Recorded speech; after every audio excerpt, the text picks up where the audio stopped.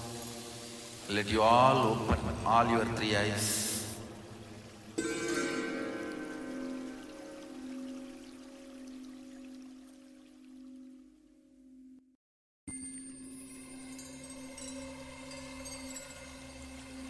I welcome you all with my love and respect.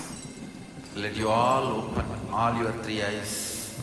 Om Nityananda Paramashivoham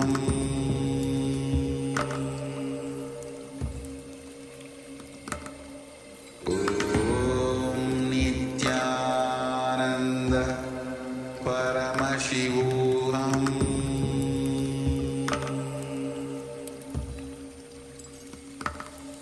Om Nityananda Paramashivoham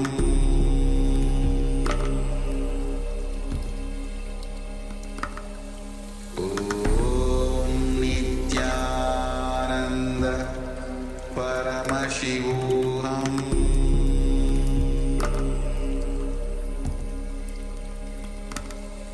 Om Nityananda Paramashivoham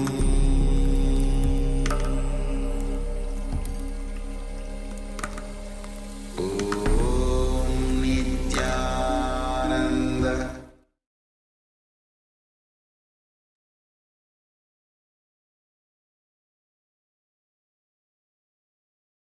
Now you can relax and please open your eyes.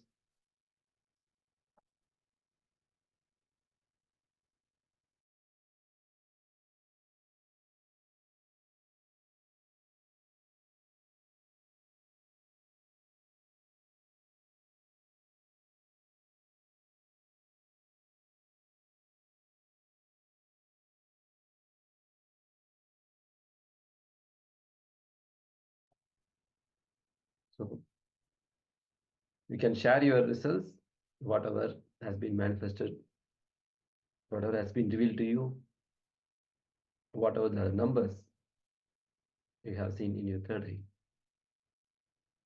Please share your results in the Zoom chat.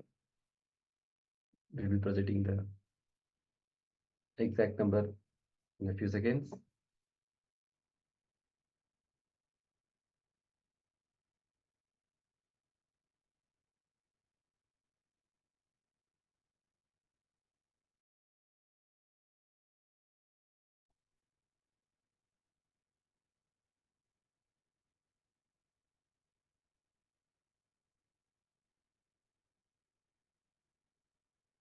Yes, the number is 42.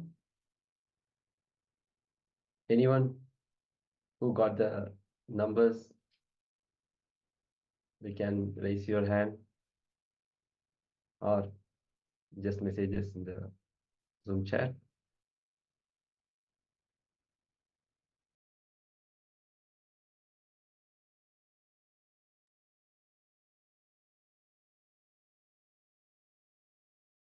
Now, with this power manifestation, now let us enter into the next segment, which is embrace your ferocity to live suffering-free life.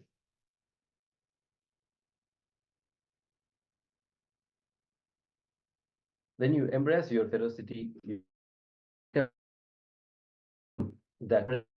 is not an inherent part of life. It is just a response to that situation. Now, with this contest, let us hear directly from Supreme Pontiff of Hinduism. What is the embrace your ferocity to lead suffering-free life? Please be in the listening space to receive Supreme Pontiff of Hinduism.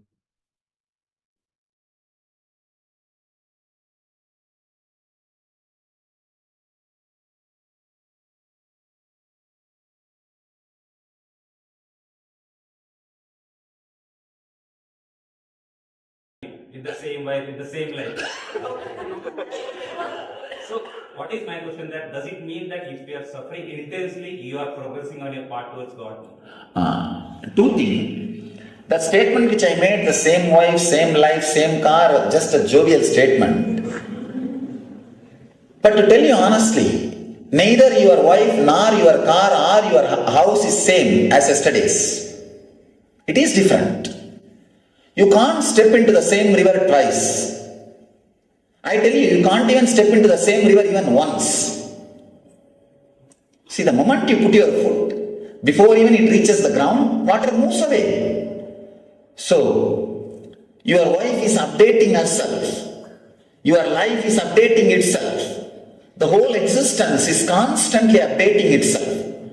So my statement, the same wife, same car, same thing, was told in a more casual sense and a jovial sense and how you feel. But that is not the case. Actual truth. That's the first thing. Second thing, if we are suffering, are we growing towards God? No. Something seriously wrong. I can say, in the initial level, you will not have suffering, you will have suffocation. Suffocation is what Ramakrishna calls the seeking or the intense yearning. Vyakulata, that is the word Bhagavan uses, Ramakrishna is using. Vyakulata, the intense yearning. There will be suffocation, not suffering. Suffocation means feeling that you are not enough. You have not expanded what you can. You are not doing what you can. It's just like missing some part of you. It won't be a suffering. Suffering is different, suffocation is different. Suffering is something when you think, I need this, and you are not achieving. That is suffering. Suffocation is, you know, you are something, but you have not become that. Suffocation is from within, suffering from outside. Suffocation is from prarabdha, suffering is from agamya. Prarabdha means the potentiality which you brought with you is prarabdha. Agamya is the desires which you accumulated after coming here. The accumulated desires bring suffering, the agamya brings suffocation. Suffocation inspires and helps you to expand, open up, break. Suffering puts you in deep depression. So I feel suffocation will just explode into joy. There won't be suffering between you and the enlightenment or the Atmanyana. So I can't accept the word, if you are suffering more, you are going towards divine, towards God. According to my experience, not only goal, even the path is Anandamaya. Path and goal, both are Anandamaya. In the initial level, the suffocation will be there. Please understand the difference between the suffocation and suffering. Suffering is from the accumulated desires. Suffocation is from your inborn prarabdha, tendency, the potential energy. So when a seed has not become tree, when the seed is about to break, it has that suffocation, vyakulata. But suffering is, after you become tree, suddenly you want maybe 2-3 houses built on you, or 2-3 cars so that you can get into that. Tree can't move, which you try to accumulate something which is not directly yours, your very quality. That is what I call suffering. Suffering is from akamya. Suffocation is from prarabdha. Prarabdha, suffocation may be there in the initial level in your spiritual path, but agamya, the suffering, depression cannot be there in your spiritual journey. Then there is something wrong if the suffering is there. First sit and clear the suffering. That's a basic need to start your journey.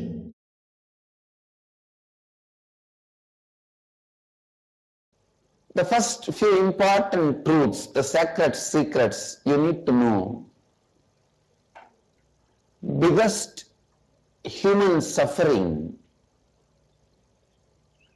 is self-doubt, self-denial, self-hatred.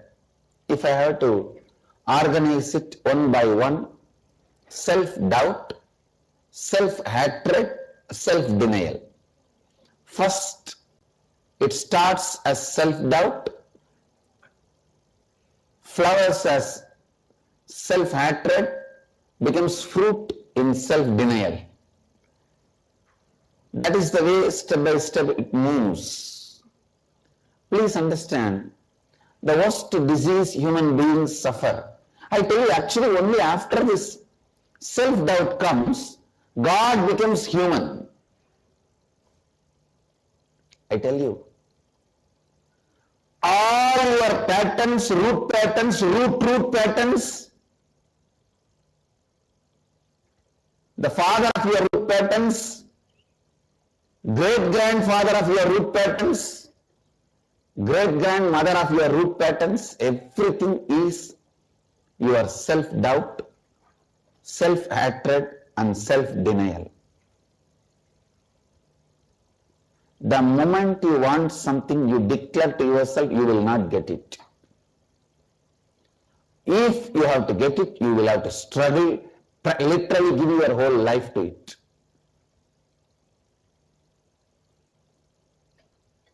How many of you are able to cognize what I am saying? That is what exactly I call it, self-denial. Which is not true, please understand. Even though society makes you believe your self-denial is fact, it is not fact. All incarnations land on the planet Earth just to tell you this one truth. Your self-denial, your self-hatred, self-doubt is not truth or fact. That's all. That's all. You are more than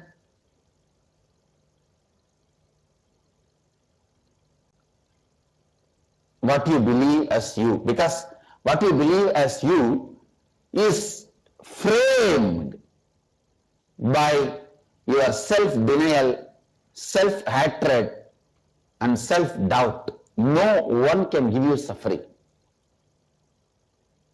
No one can take away what you want from your life.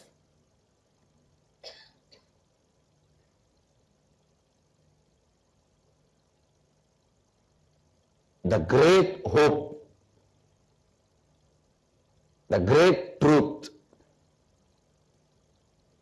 the greatest good news, which is truth, is you are not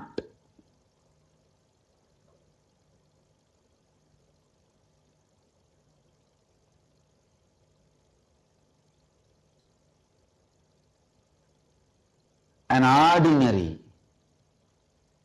being as you perceive because of your self-doubt, self-hatred and self-denial. Every human being should be taught the science of completing with self-doubt, self-hatred and self-denial.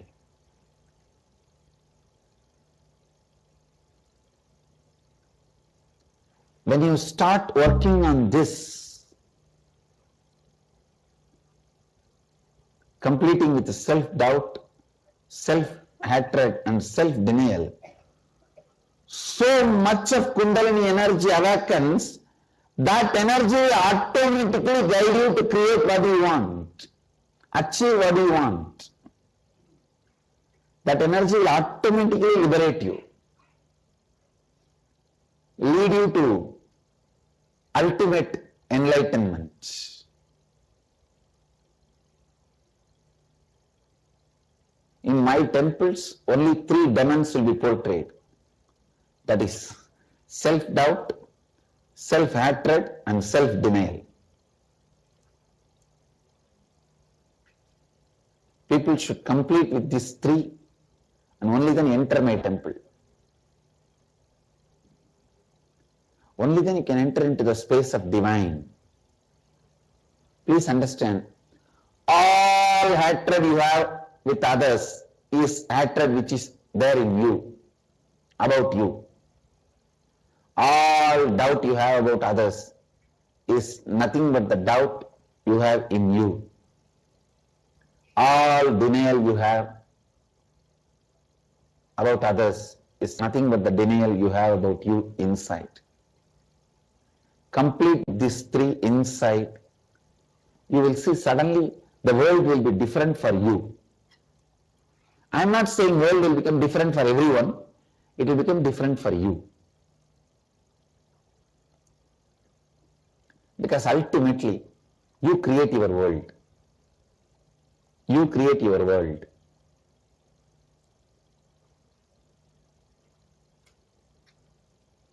Self-hatred,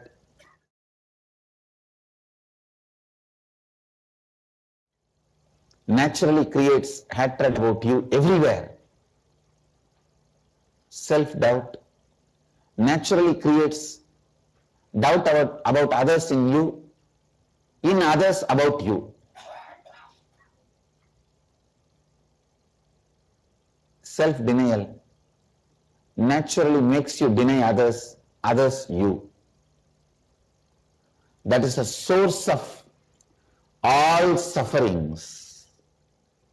That is the source of all bad things.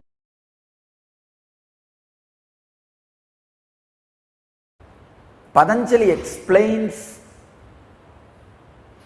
the great truth about our deep craving for suffering. Please understand.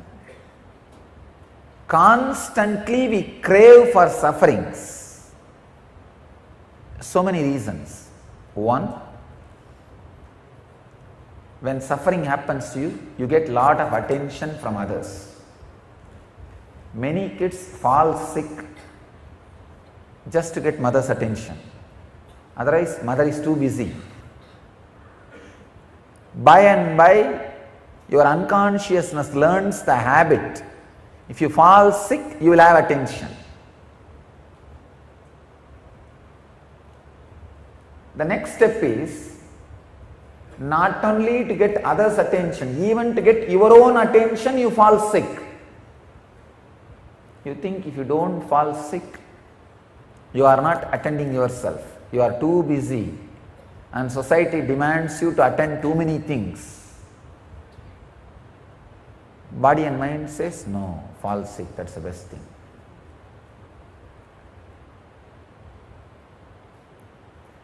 Falling sick is almost kind of a holding so that you will give attention to yourself.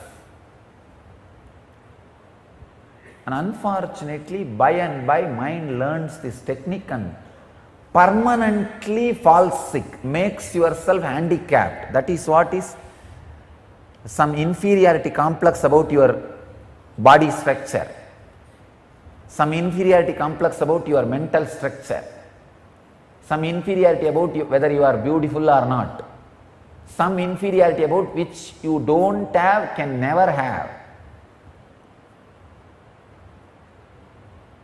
This idea of some inferiority which you don't, can never have, becomes such a strong sickness. You go on giving attention to you just because of this one reason.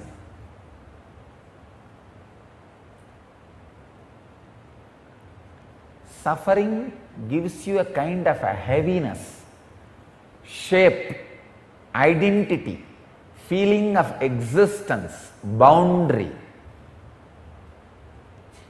Joy always gives you the boundaryless feeling. You can see people who are levitating, the first thing I see in them is the joy in their face, extraordinary joy and the laughter. Just yesterday one devotee from Bangalore came and told me, Swamiji, I saw that 3-minute video and tried and broke my back. I said, don't try. She was trying to jump. It's not that she was heavy. medium weight only, but tried to jump, it seems, and nothing worked, and the more she tried and she only fell and broke the back. Means joy permeates your backbone, permeates your biomemory. You became first psychologically light and physically light. As I was telling, this is the science. Under the every hair pore, there is a airbag which can hold the subtlest form of prana, which is samana. When that airbags get filled like a balloon, body starts floating. The first thing will happen when the air bag gets filled is joy.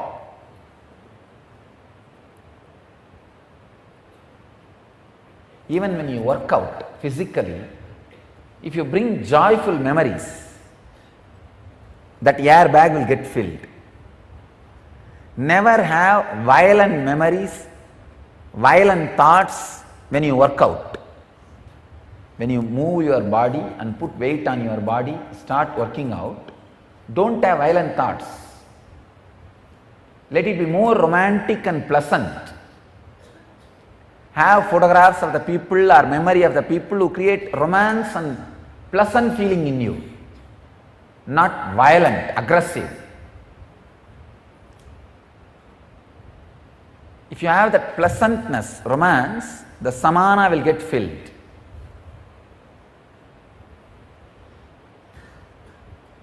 The unconscious hanging, unconscious craving for pain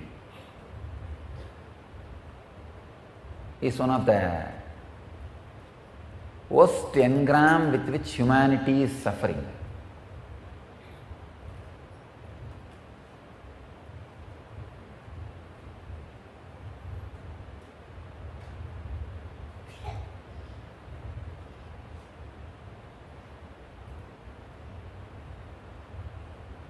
Somehow the hypocrisy-based society always has a deep craving for pain. See, Krishna was worshipped in all enlightenment-based parts of Indian society. Indian society has two major parts, the enlightenment-based part and hypocrisy-based part. That's what they call morality. The social morality. You see, understand, the social understanding of morality is just hypocrisy. It's not morality. It's like a weapon used to pull somebody when you don't have any other weapon, any other way. Like this society, civilization, that part of India worships Krishna. But for enlightenment, you cannot feel attracted to Krishna. And this hypocrisy-based civilization,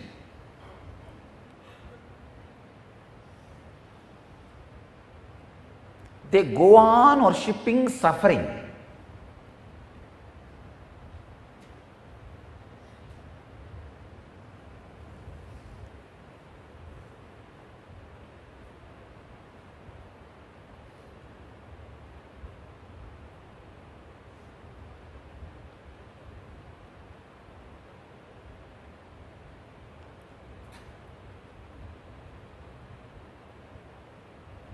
Krishna's consciousness, such a extraordinary joy. I wanted you to know some of the details. Krishna lived with Gopikas only till the age of 11 years only. Afterwards he was out. But always Krishna is portrayed with Gopikas, as if he spent his whole life with Gopikas, because he is symbol of joy. Same way,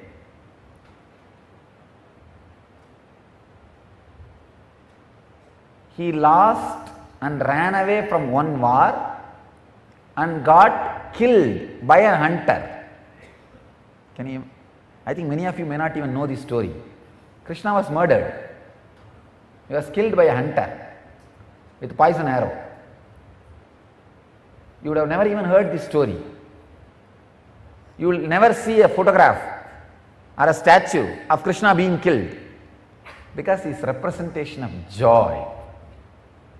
And you will always see Krishna victoriously standing and giving Vishwarupa Darshana to Arjuna, or winning the Mahabharata war. You do not know, 17 times he was defeated by Jarasandha. 17 times Jarasandha came back as Gajini Muhammadu and destroyed Dwarika and Somnath. Jarasandha, and Krishna ran away from the war field. Ranki Chor Rai, they call in Gujarat, Ranki Chor Rai. Ran away from the war field. But nowhere it will be represented, because he is embodiment of joy. Even running away was such a romantic experience for him. Nowhere the pain is painted, because the pain was never painted in his inner space. It could never be painted in his biography, in his history. Unless something gets painted in your inner space, it can never be painted in your history. If something is painted in your history, how much you try to change, it will be painted in the biography. In your inner space, anything is painted, will come out in biography, in history. Because the incidence shows. Krishna lived only till the age of 11 with Gopikas, and you will be surprised, the love affair between Radha and Krishna was only 1.5 years. Really, only totally 1.5 years of love affair only is recorded. The romance was only 1.5 years. Before that they were kids and they did not have chance to spend time together. They spent time together only 1.5 years.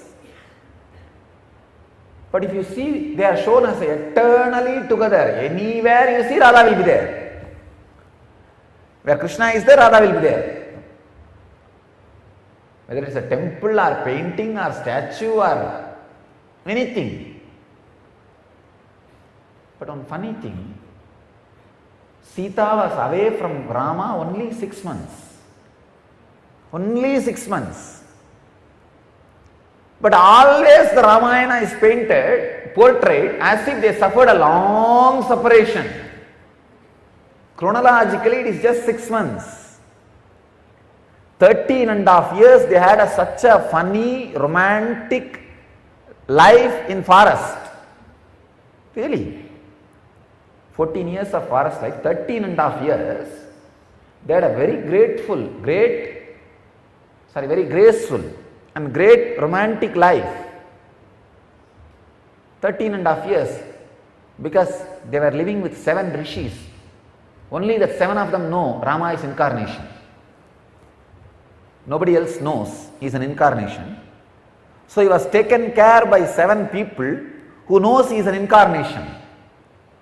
He had a great fun. Only 6 months chronologically they were separate. But that 6 months scene is shown as 3 Ganda.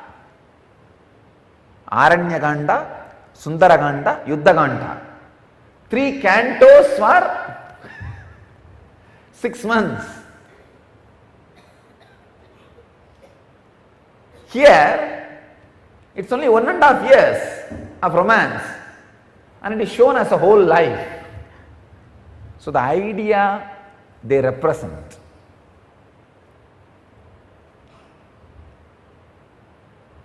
Krishna represents the joy and ability to shed all the sufferings. I tell you, Joy is the only way where the way to wither away your will. Your will can never wither away by pain. With more pain, your will become more stronger on you. With joy, it will just wither away.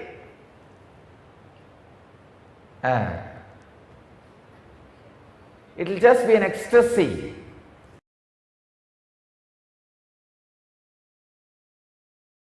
In the Ramakrishna Mat, once I missed morning Manglarati. Manglarati is supposed to be 5 o'clock.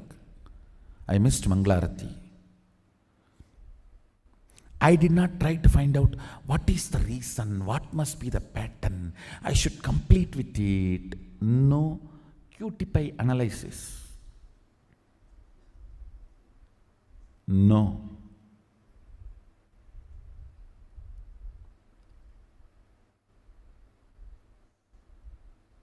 Simply I decided, no more question of sleeping, that's all. Tie the rope on the shika, tie it on the cart, over. Sit. Only if you sleep, you will miss morning Mangalarti. Stop sleeping, that's all.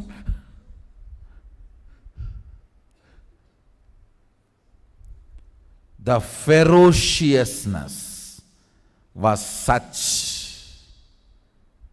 My body and my mind, both of them know, if I decide, I decide. They just obey me if they want to live with me.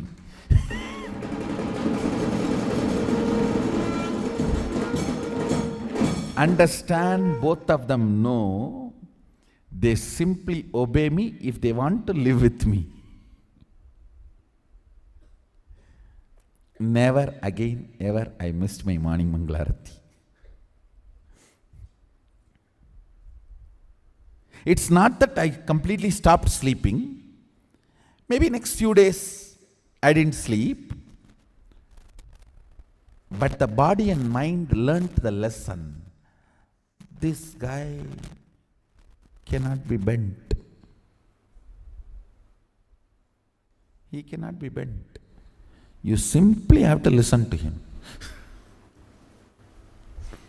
You simply have to obey him.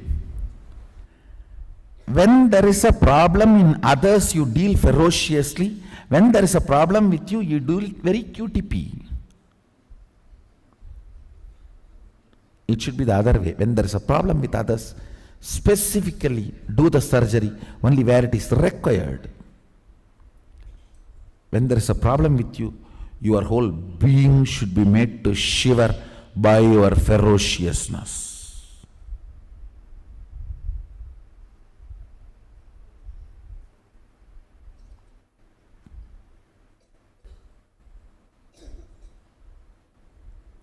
For others, if there is a tumor, do the chemotherapy precisely on the spot.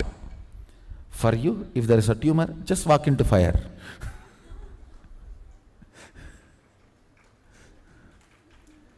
The ferociousness. I am not saying commit suicide. No. It's not that I stopped sleeping forever. No. But that ferociousness. Never ever again I missed my life's rhythm due to slumber or sleep or anything. My life's rhythm could not be disturbed. Even now, this body does everything humanly impossible to cope up with me. Everything humanly impossible to cope up with me.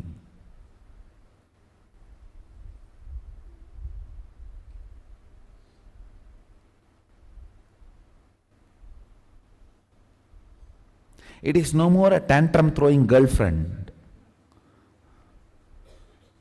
or honeymoon husband, honeymoon upset wife. No more a middle-aged crisis wife, no. A polite, chaste, 60-year-old Dirgha Sumangali wife. Auspicious just by the scene. It is no more a tantrum throwing girlfriend, her honeymoon upset wife, or a middle-aged crisis wife, no.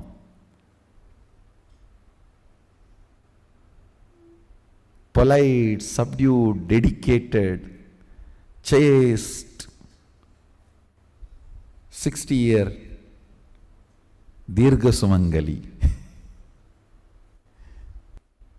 Highly supportive. Clear about its mission and vision. Understand.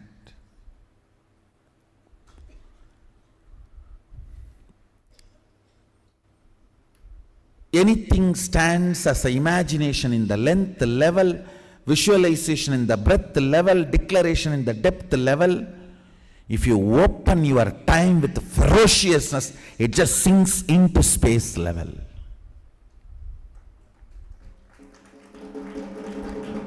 Time dimension does not get opened by any technique, practice, QTP level.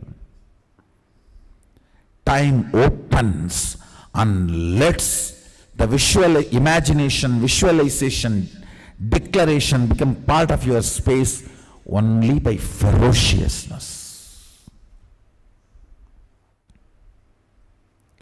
Ferociousness. My ferocious answer to the corruption of the society is aparigraha. My ferocious answer to the polluted concepts of sexuality of the society is by my brahmacharya. My ferocious response to this whole economy system is asteya. My ferocious response to this whole hypocrisy of the society is my satya.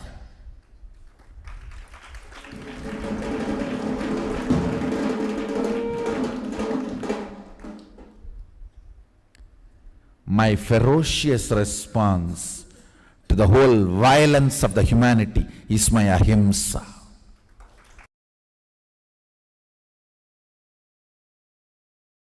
It is like you are suppressed inside you, and the suppressed you is trying his best to break free from that suppression and express itself to you. Suffering is not due to some reason. All your effort to find some reasons for suffering is only you yourself trying to miss the real life. Suddenly Arjuna is realizing his sufferings are not due to any reason. Whether he wins or loses, even if he wins and gets control over all the worlds and gods, he feels how is the anguish that is parching. My sense organs are going to be healed. He realizes the original suffering. When you start suffering and trying to identify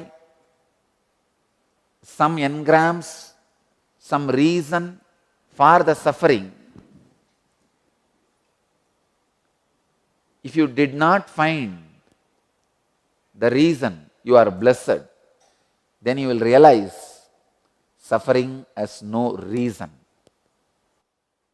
It has no reason. It has no reason.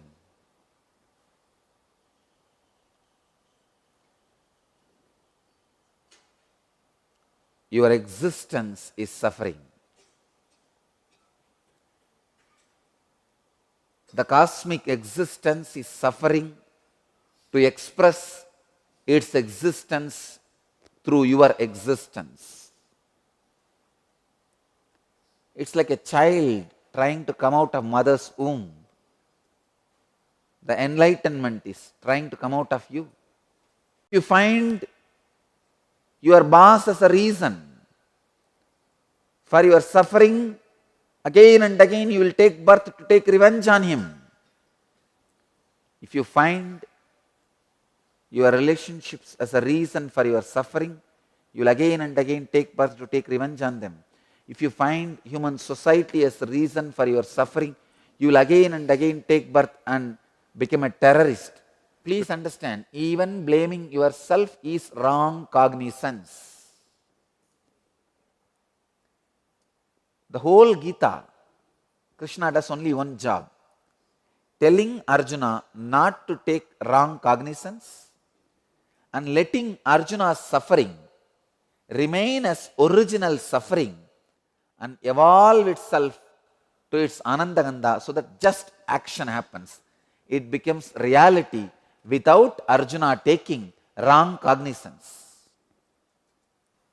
When you stop taking cognizance of any particular reason for your suffering, the maturity of the soul starts. The dark night of the soul starts. The dark night of the soul should not be understood in a wrong way. Please understand, it's a tremendous depression filling your whole being, but should not be taken in the wrong sense. It is like a delivery pain. Delivery pain should not be taken as inauspicious. It's an auspicious experience to bring one more life to planet Earth. Same way, the dark night of the soul is the auspicious expression to bring one more enlightened being to the planet Earth. I can say, the day you experience the dark night of the soul, the maturity of the soul starts. The counter starts. Yes, one day your soul is matured, 2 days your soul is matured. Then you only receive lessons. And I wanted to leave you all with this one truth today. Stop taking wrong cognizance for your sufferings. Your existence is suffering till enlightenment. Because the cosmic existence is struggling through your existence to express its existence. So don't take wrong cognizance. Your family is not responsible for your suffering. Your friends are not responsible for your suffering. Your enemies are not responsible for your suffering. Not even human society is responsible for your suffering. You are suffering because you are suffering. Cosmos is trying to express its existence through your existence. You are going through a delivery pain. Don't curse the nurse. Don't curse your husband who made you pregnant.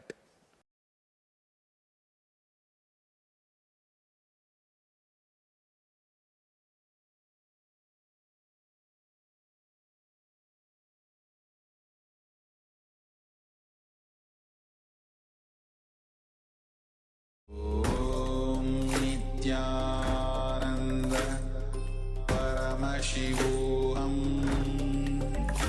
Om Nityananda Paramashivoham Om Nityananda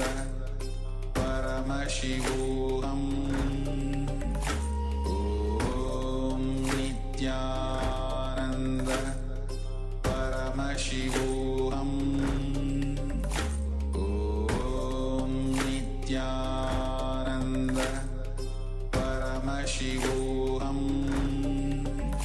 Om Nityananda Paramashivoham Om Nityananda Paramashivoham Om Nityananda Paramashivoham Om Nityananda Paramashivoham Om Nityananda Paramashivoham Om Nityananda Paramashivoham Om Nityananda. Nityananda. So welcome back. So we are now just going to look at all the powerful cognitions that were shared by Swamiji in this session. Such powerful cognitions about the cause for suffering, how we blame pretty much everybody other than us for as the reason for our suffering. And once we identify that we are the source, then we take responsibility for it and we can alter the situation as well. So it's a very powerful session. And Swamiji here very beautifully explained, our family is not responsible for the suffering. Our friends are not responsible for our suffering. Even our enemies are not responsible for our suffering.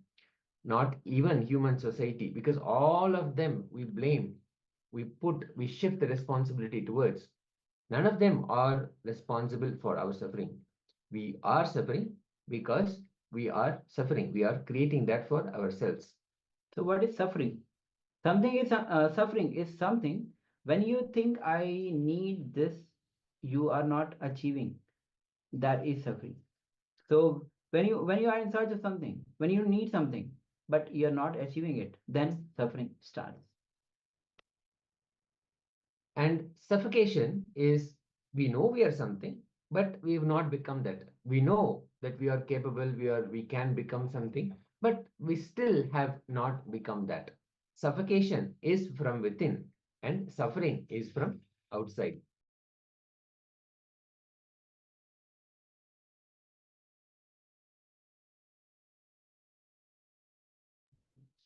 So suffering comes from, suffering comes from agamya, and suffocation comes from prarabdha. Swami says very clearly, all the suffocations that we have comes from prarabdha, and all the sufferings is from borrowed desires that we, as which is called as agamya.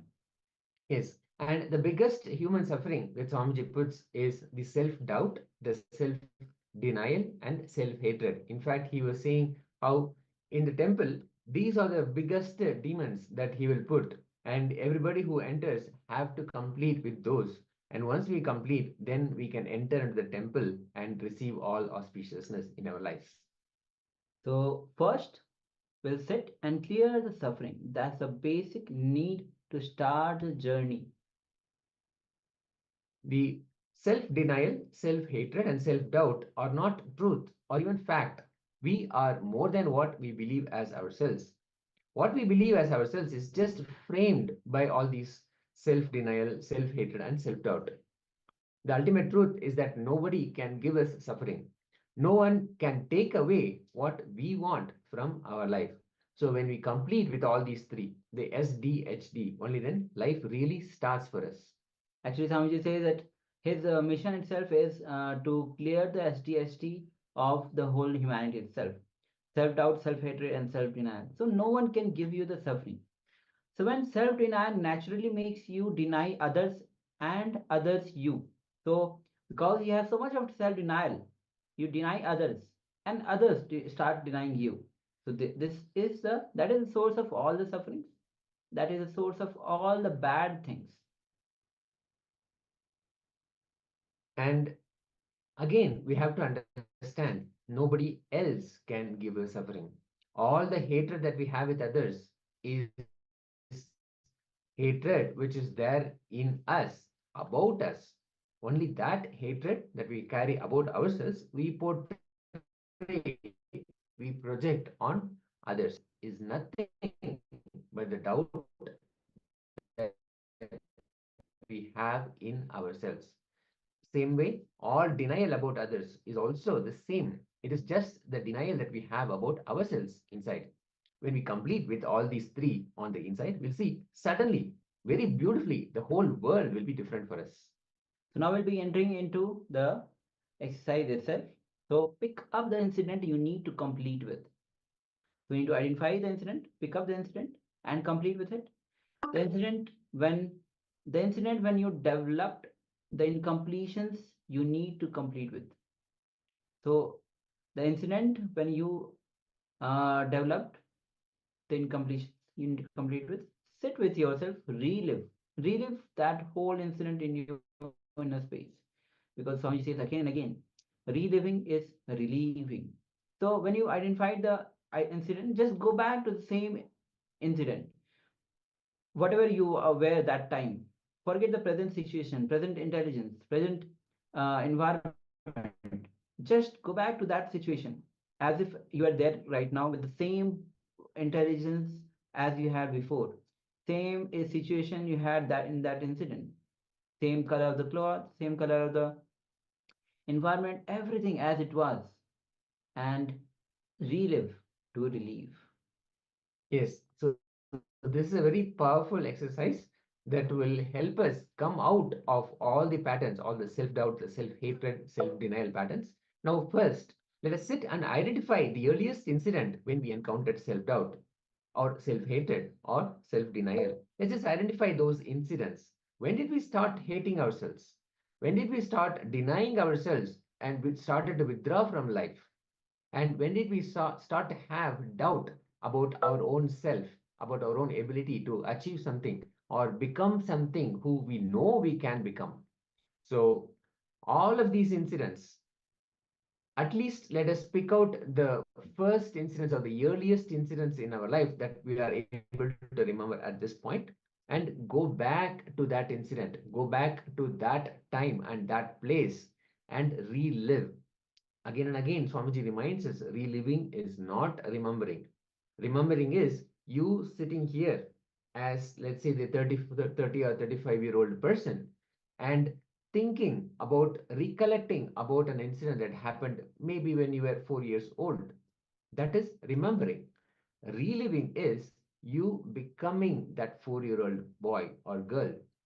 And from how the girl experienced, from how the boy experienced that incident, the same kind of mindset, the same kind of environment outside and inside, going through that. If the child was afraid, powerless, whatever it is, go through the same emotions now, reliving it without any inhibition, without any stopping. Exactly how the child experienced it, going through that same experience. Now, this will be an intense exercise. Now we have Swamiji's presence and we can really go enter into that experience, enter into that emotion, same emotions with the blessings and presence of Swamiji. And we will know that when we go through this reliving exercise, our past incompletions we will be completely relieved from. So a beautiful space of completion will flower within us when we go through this. So let us first simply identify the incident that we want to complete with and sit for yourselves, sit within yourselves and identify that incident and go through that incident. Relive intensely. Reliving is relieving. Let us start.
Paramashivoham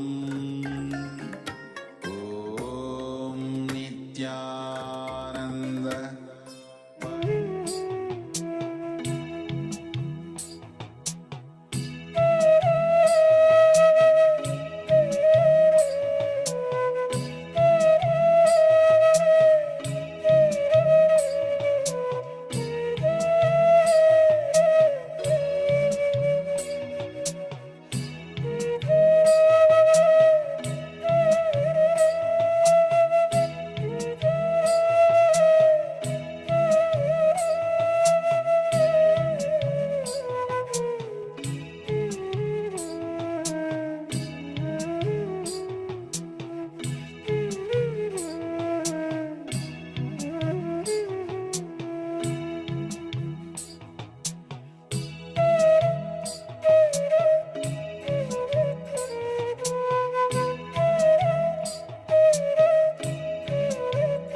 specific instructions are being given, so exactly those instructions will follow as much as possible.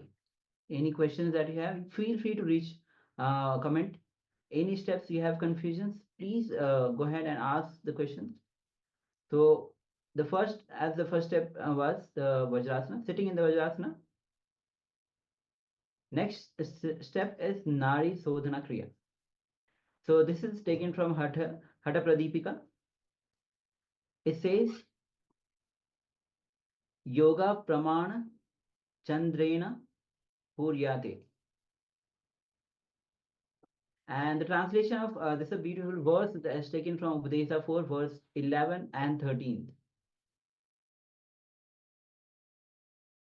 When the yogi should first inhale through the left nostril and retain the breath up to his capacity and exhale through the right nostril, having drawn in the air through the same nostril through which it was exhaled, and breath should be retained to the maximum capacity.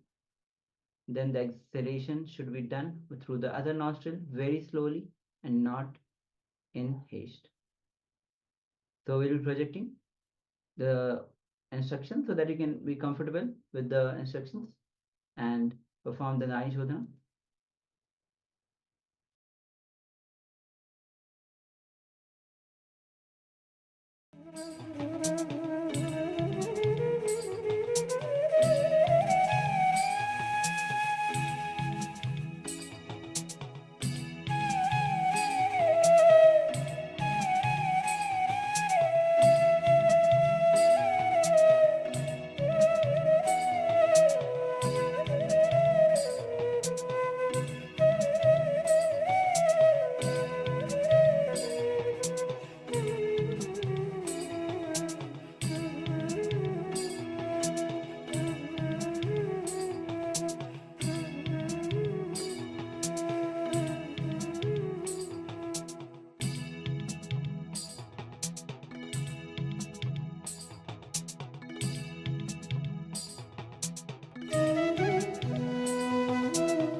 Now sit in the same posture. Inhale slowly through the left nostril. Retain the breath inside as long as you can. And exhale through the right nostril. Then inhale slowly through the right nostril. Then retain the breath inside as long as you can. And exhale through the left nostril. Do this for the 3 minutes. Let's begin.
Now we'll move to the next step, Trishula Kumbhaka.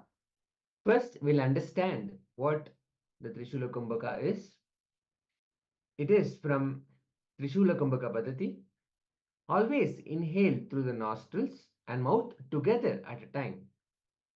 Both the nostrils and mouth together at a time, all simultaneously inhaling through all three openings, the nostrils and the mouth. This is called the Trishula Kumbhaka, the remover of triple sufferings, as explained by the Trishuli, the holder of the Trishula, Paramashiva. Now, let us go through the instructions. Inhale through the nostrils and also through the mouth simultaneously. At the same time, inhale through both the nostrils and through the mouth. Hold the breath as long as you can judiciously. When you're not able to hold any longer, exhale through the nostrils slowly and relax. Once you're relaxed, again come back to step 1, inhaling through both the nostrils and through the mouth simultaneously. We'll be doing this for 7 minutes.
Now, let us move to the fourth and final step, Trinetra Kumbhaka. This is from the Kumbhaka Paddhati. The translation goes, inhale through the left nostril and retain. Do not exhale. Inhale through the right nostril and retain. And then inhale through both the nostrils and retain the breath. During all these in one shot before exhalation. This is the Trinetra Kumbhaka, the giver of 3 siddhis as explained by the three-eyed Shiva. Now we'll enter into the steps of this Kumbhaka. As we saw, the first step is to inhale through the left nostril, holding the breath as long as you can judiciously. Do not exhale. Inhale through the right nostril.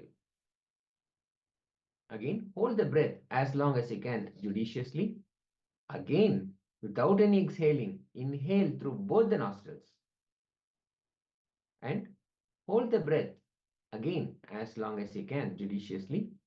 Now exhale through both the nostrils slowly. We'll be doing this for 7 minutes. Let's start.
Now slowly, very slowly, you can relax from this Kriya. The powerful Kriya that restores the energy circuit, the flow of energy that constantly keeps happening within our body and realigns our mental and physical state. This Kriya immediately restores our emotional clarity and brings about that clarity, being in a balanced space and responding to life. It's a very powerful Kriya. From this space, let us move into the next section where we'll be manifesting the powers of the third eye. So after your Kundalini has been awakened, this is the time when you channelize this energy and use this energy to manifest the powers of Paramashiva. So we'll be manifesting the powers of third eye. So please, if you have, as we are manifesting the powers of third eye today, please have the eye band with you.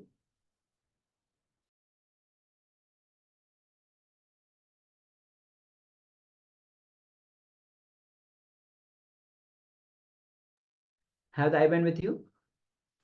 If you don't have an eye band, please cover your eyes with the with a piece of cloth. Yes. Now, for all manifestation, all power manifestation, the way that we end up, the way we enter rather into the experience of oneness is the key to manifest all the powers. From that space, when we enter into oneness, from that space, when we make a declaration, that declaration immediately becomes alive, active, and real. Now, in this manifestation, what we'll do is we'll first tie our eyes and make sure that we're not seeing. And the acharyas will project an image on the screen. Now, intensely connect with your third eye.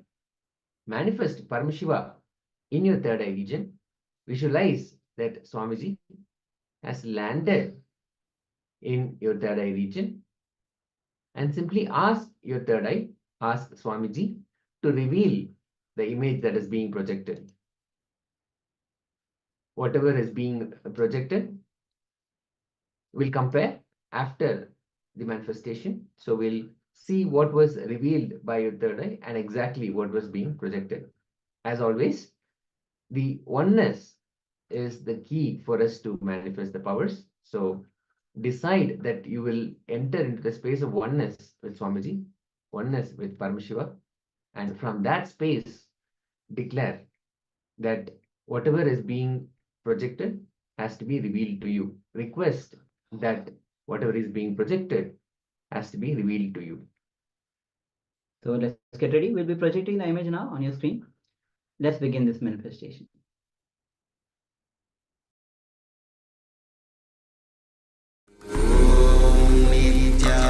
Nityananda Paramashivoham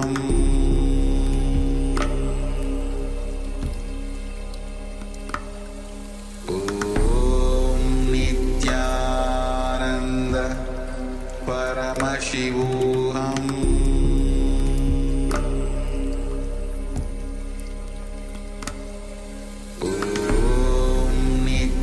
Nityananda Paramashivoham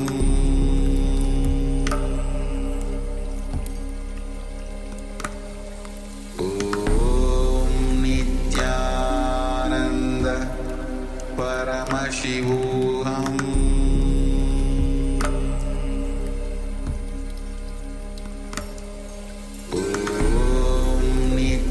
Nityananda Paramashivoham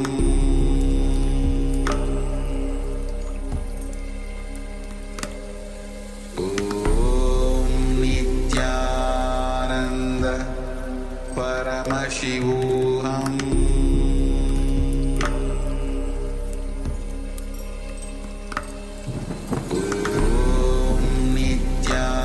Nityananda Paramashivoham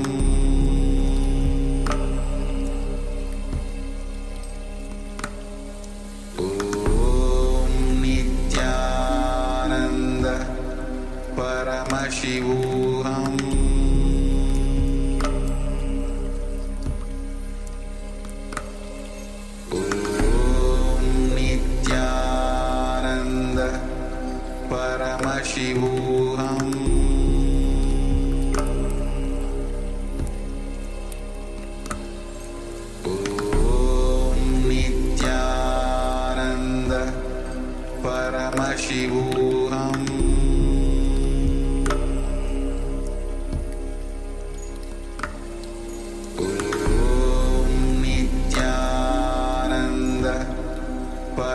Paramashivoham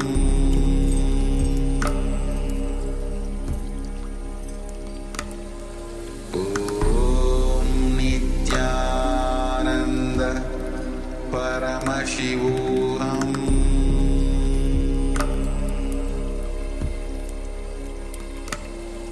Om Nityananda Paramashivoham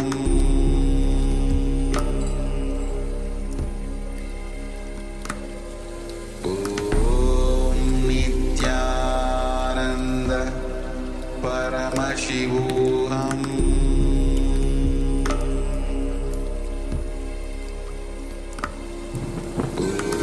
Om Nityananda Paramashivoham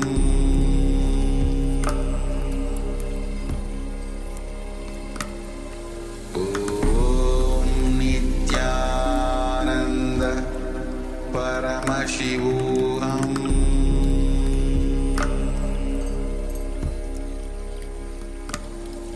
Om Nityananda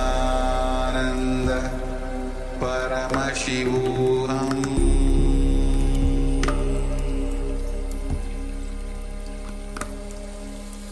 Om Nityananda Paramashivoham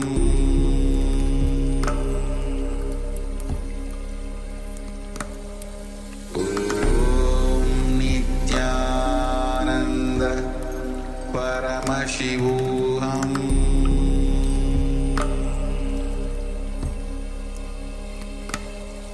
Om Nityananda Paramashivoham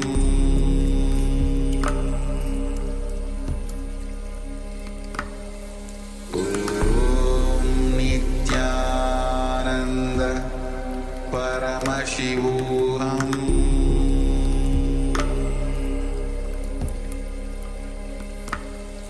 Om Nityananda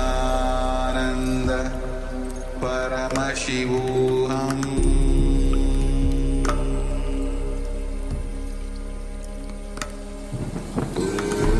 Om Nityananda Paramashivoham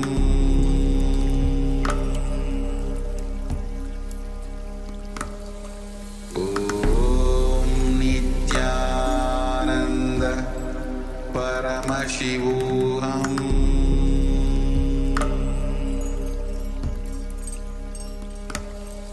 Om Nityananda Paramashivoham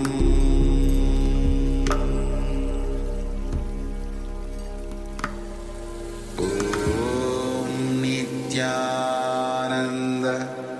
Paramashivoham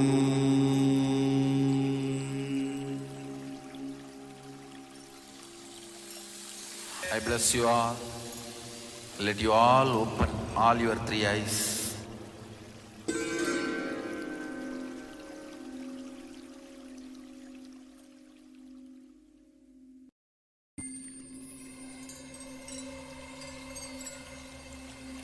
I welcome you all with my love and respect. Let you all open all your three eyes. Om Nityananda Paramashivoham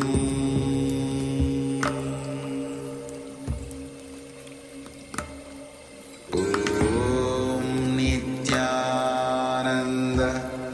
Paramashivoham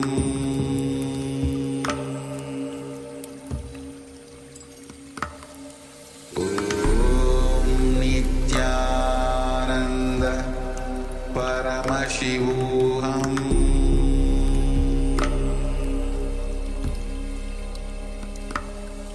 Om Nityananda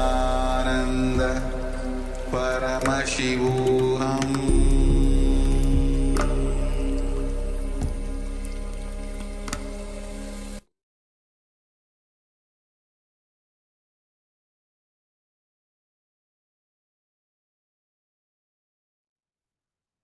Slowly very slowly. You can open your eyes and start revealing.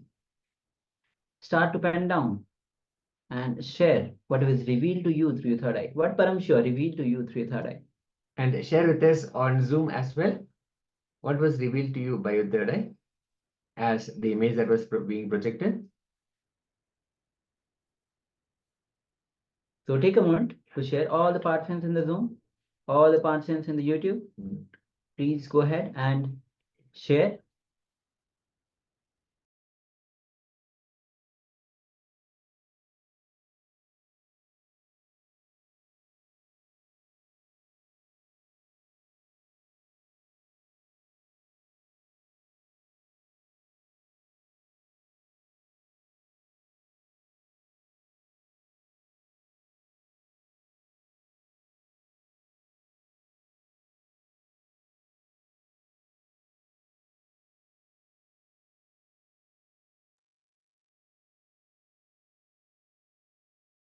Okay, So- we're just checking in a chat if anybody is sharing. All the participants, Manita, Pauline Wong, Sophia, Gabriel, Fan Wu, Shante Chu, all the participants, and so many more who have joined on Zoom.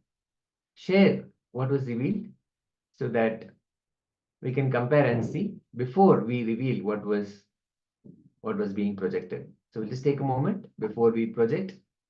Now, while your blindfolds are off, again, we'll share what was the image.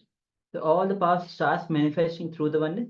More and more you do the power manifestation, oneness grows in you. And more oneness grows in you, you are able to do more and more power manifestation. So take a moment to share, and it is a way to deepen your connection with Swamiji.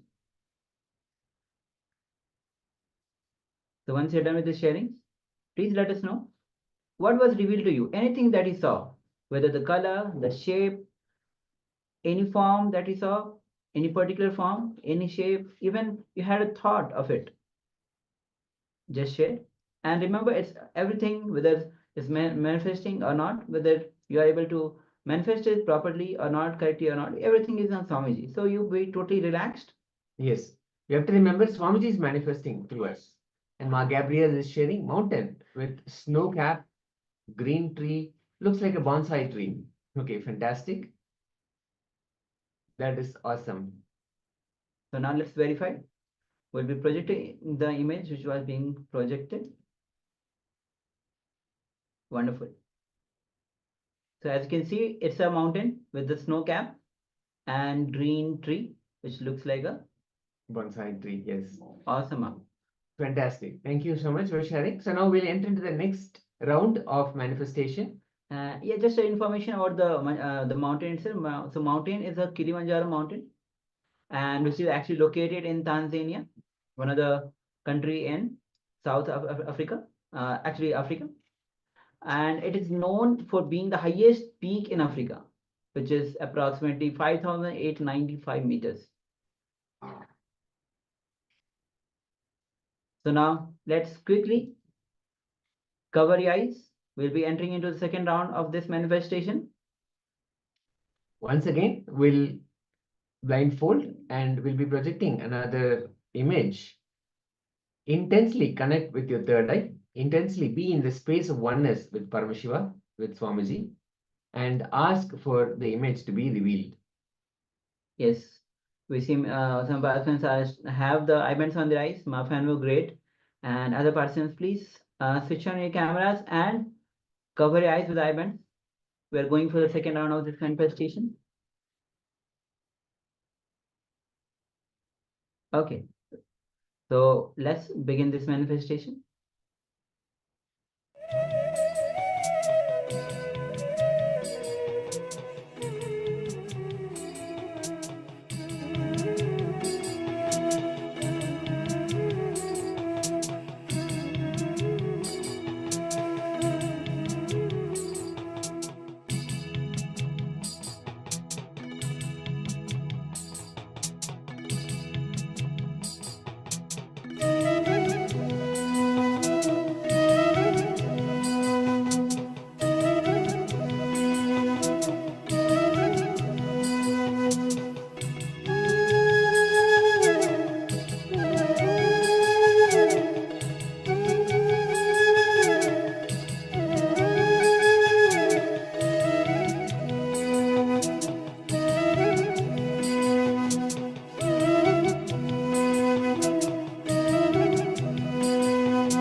Now slowly, very slowly, you can open your eyes.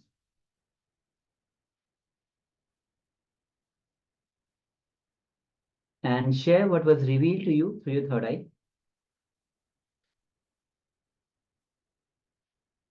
And also, as this is a third eye power manifestation, so all the participants are requested to cover their eyes and see what your third eye is revealing, what Swamiji is revealing through your third eye. So please share what was being revealed to you.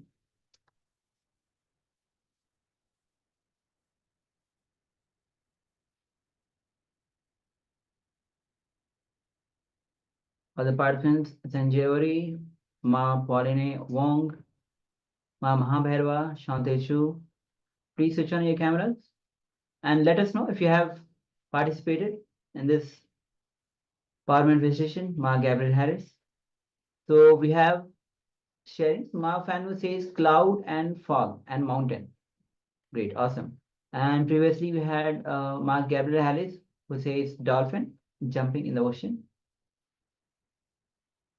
Okay, so now let's verify our manifestation. So as you can see, it's a dolphin in a beautiful ocean with clouds, as you can see, blue sky, the clouds, and the ocean is quite blue. The beautiful dolphins just are jumping in the ocean. So Ma Fan says cloud and fog and mountain. So definitely clouds are there.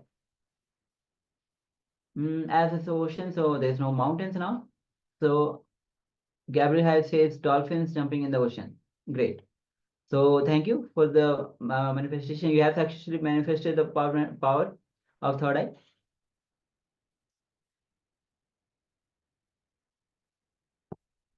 So first of all, congratulations, and start sharing what you felt during this power manifestation. Because all these power starts manifesting through the oneness. The more oneness grows in you, you are able to manifest these powers. And not only these powers, when you are able to manifest these powers, you'll see that the patterns that you're struggling with, that is holding you, that is keeping you in impossibility, you'll be able to complete with these patterns if you are able to manifest these powers. So it is not just about manifesting the powers, but bringing you completion within you and possibility into your life. So with this, we'll be entering into the next session. And the next session is going to be on meditation affects miraculous cures. As we know, meditation is a profound practice that allows the individual to connect with their inner self and experience the ultimate experience of superconscious breakthrough itself. So now, please come to the space of listening. We'll be watching a video, as Swamiji himself will be guiding us through this. So let's begin.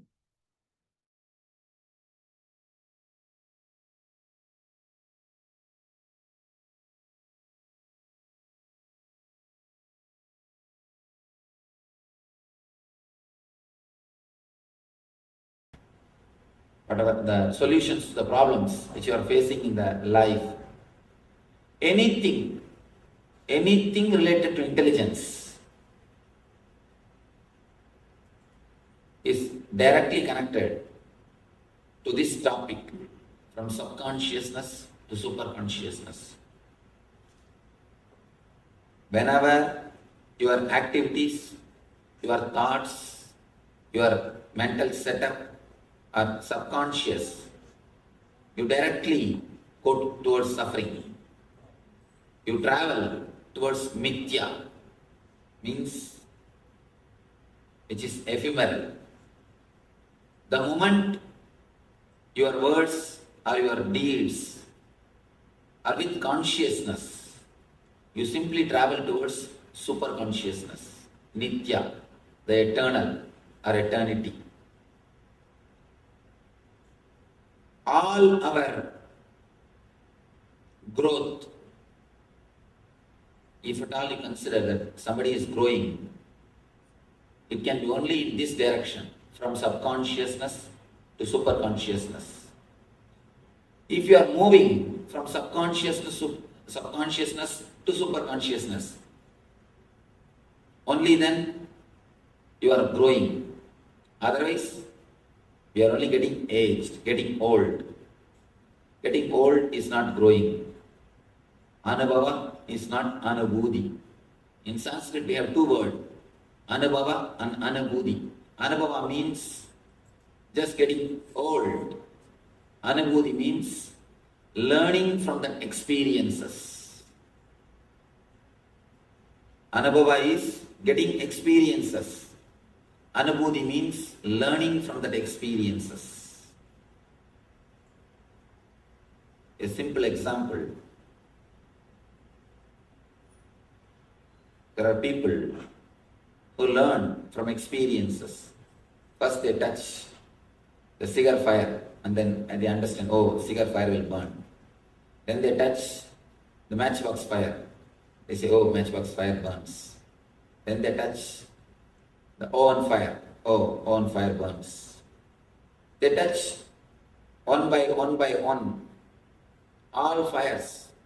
By the time they come to the conclusion, all fire burns. They will be old, their body will be ready to be burnt. This is anubhava. You learn from experiences. But we don't have enough time to learn from experiences. We don't have enough time to commit all the mistakes and learn. It's an old saying, learn from your mistakes. I say, learn from others' mistakes. You don't have enough time to do all the mistakes and learn. Anubhava is the path of subconsciousness.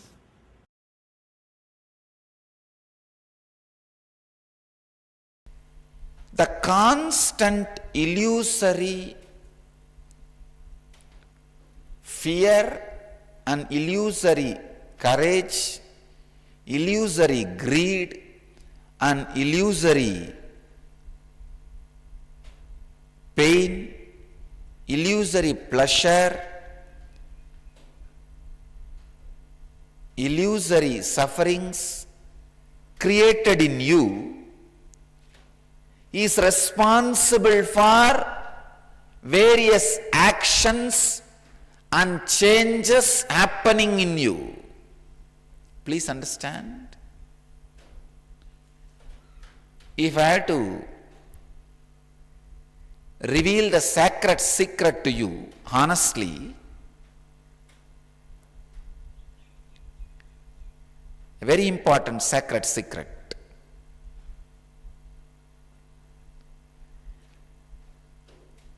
This illusory fears, delusory greed, illusory pains and pleasures, even if these illusions and delusions, if you handle it with awareness, as I said in the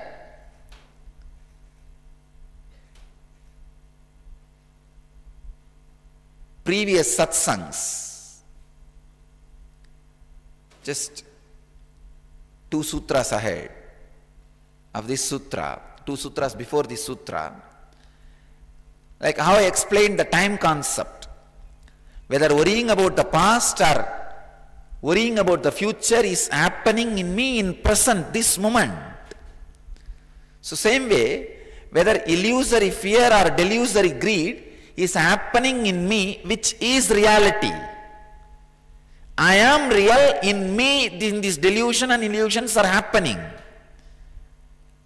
Have this understanding and face the illusion and delusion. That very illusion and delusion will lead to evolution. Please understand. All changes, whether getting more and more caught in illusion and delusion, or evolving out of illusion and delusion and reaching enlightenment, both happens by the illusion and delusion. How you handle it? See, the cyclone of fear and greed, courage and fear, fame and defamation, pain and pleasure is constantly attacking you. If you give up the restful awareness or balance, understand, whatever is said and done, this kind of an experience and knowledge can never be received second hand.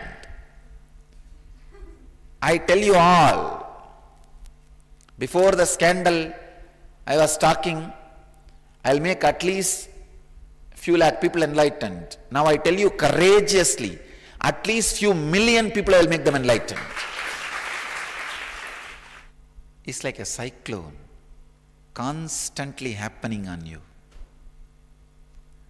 When it happens, how you stand. How you stand.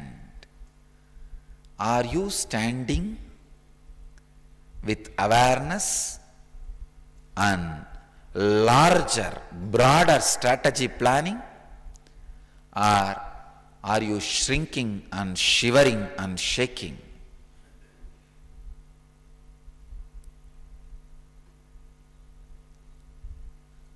Stand with the larger strategy. Stand with a broad understanding.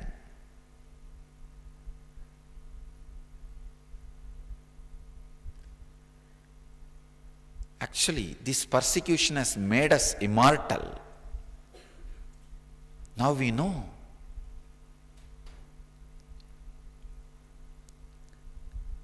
Many of our own disciples and ashramites are always wondering and worrying how to be non-controversial, how to be non-controversial, how to be accepted by the whole society. And because of this fear, they were diluting the truths I was delivering to the world. And the truths and the great teachings, the sacred secrets were not being told to the world. Now the whole problem of how to be non-controversial is taken away. The fear from our disciples that we should be non-controversial. And it gave the courage. Let us stand for the sacred truths and the sacred tradition for which we are giving our life.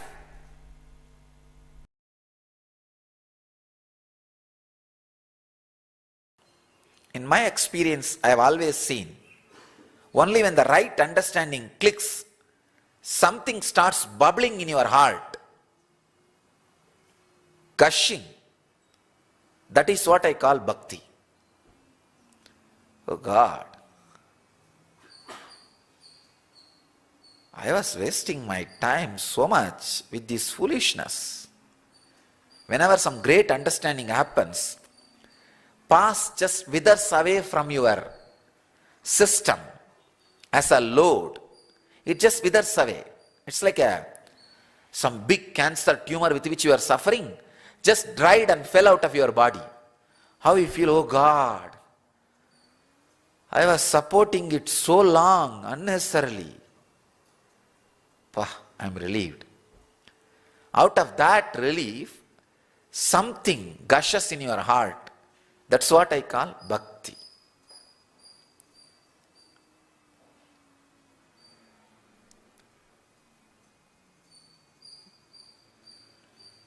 Bhava balathinal bhavanadida sat bhavathirutthale undipara parabhakti tattvam undipara.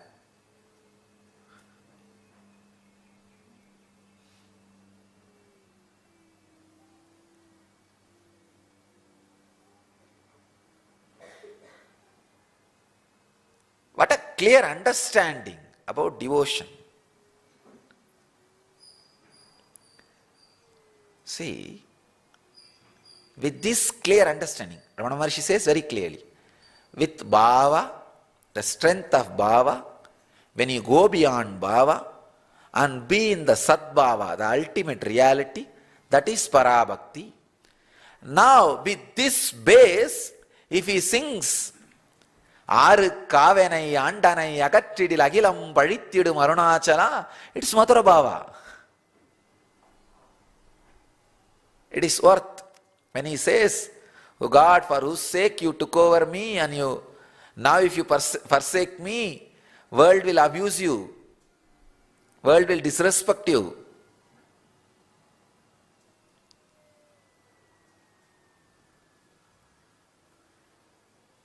From that high understanding, when this emotional ripple happens, it is sacred sentiment.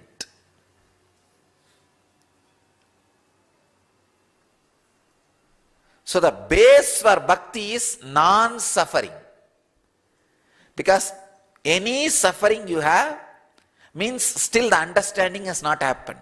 That is why I am afraid of the people who show their devotion to me, who still have suffering in them. Very beautifully Manikavasagar sings. He says, Putrilval aravum anjen. I am not afraid of the snake which stays in the snake hole. He describes, I am not afraid of this, I am not afraid of that. But he says, I am afraid of people who don't apply vibhuti, bhasma, a sacred ash in their face. He says, I don't even want to see them. I am afraid of people who show devotion, who still have suffering inside them. Because it is not out of understanding. Any time the sacred sentiment can become sentiment. When the sacred sentiment becomes sentiment, that fellow is cunning, dangerous, much worse than snake. And I really feel bad for so many ex-disciples. The only trouble is their sacred sentiment becomes sentiment. The understanding, before it became complete and matured, they missed it. That is why I always tell people, first thing, heal your suffering means come to the right understanding. With the right understanding, any bubbling, any emotional ripple happens, will be sacred sentiment. Actually, Raman Maharshi is threatening Arunachala.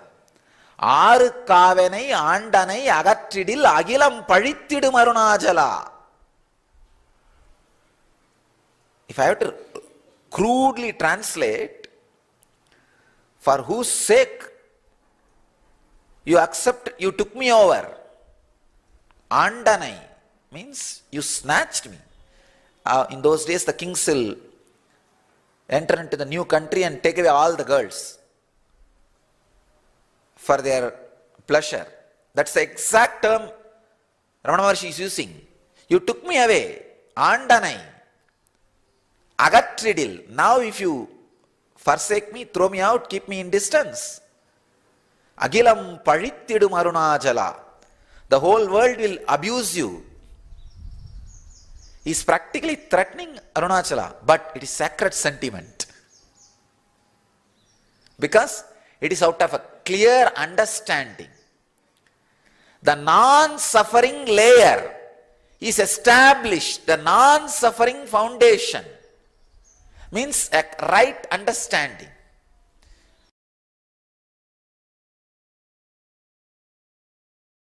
Understand? This is the solution for sleeping your way to enlightenment and sleeping your way to health. Own your body. When I say word, own your body, your own body, own it, build it as you want with yoga. Owning your body means, yes, That is the closest object you have. If you don't own your body, what do you mean? It is just there, like a garbage can.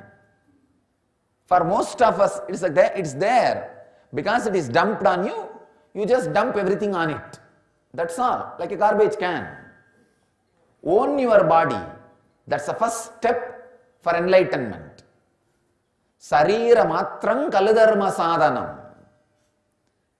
Means it is the body which is base for all achievements. Own your body. Feel it, it is yours. So design it as you want with yoga. Yogic body. Own your mind. It is yours. Design it so that never any suffering can touch you. Never any suffering can happen to you. Your own mind, just this very feeling, my mind, come on. Now I am designing it so that nobody can give me any suffering. No suffering can touch me. Same way, own your living. My life, come on, let me own it. I will make money only the way I enjoy. I will have the pleasures which I enjoy. I will choose my way of life. I will be conscious in every step. See that I achieve what I want. Own your body. Own your mind. Own your living. Own your lifestyle.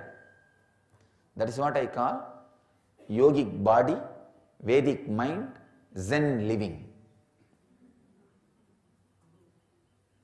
Yogic body, Vedic mind, Zen living.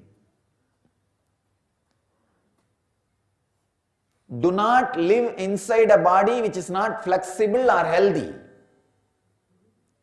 Come on, I am not interested in keeping the body like this. Put energy, time, bend your body, make it yogic. It is your body. Whole day you are living with it. Why are you unaware of it? Whole day let all your movements be such, it continuously become healthy, graceful, as you always wanted it. Own your mind. It's your mind. See that every thought you give life brings only joy to you, brings only bliss to you. Never any suffering, never any disturbance. Your mind, mend it, weave it as you want, train it as you want, tame it as you want.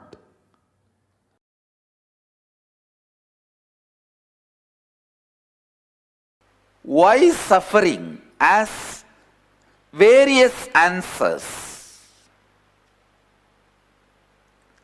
The question why suffering is the eternal question.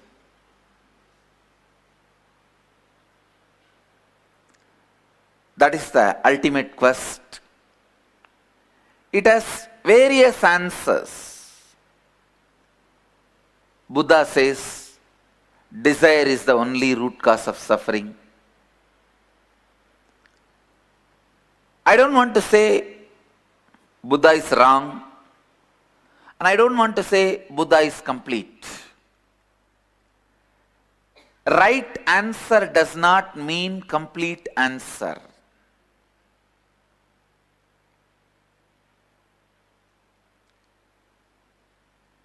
Sometimes answer like Buddha's answer,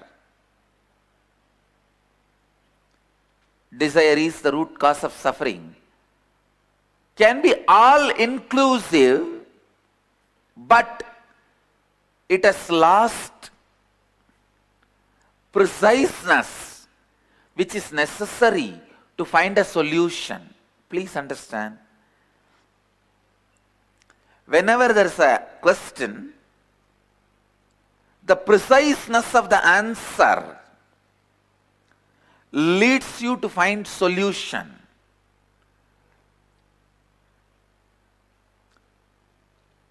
Each answer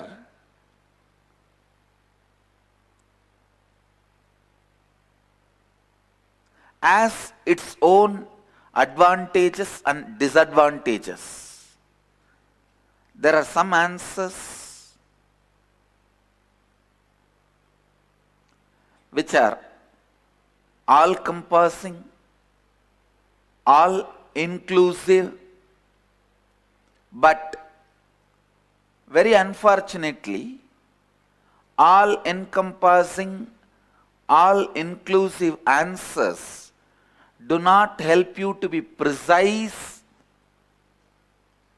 do not help you to find the precise solutions. Please understand, if you want just answer, all-encompassive answers are great, so that logically no one can beat you. No one can logically beat the answer of Buddha. But if you want solution, these encompassing answers are not directly useful. Understand? So each answer leads you to further questions or how to experience that answer.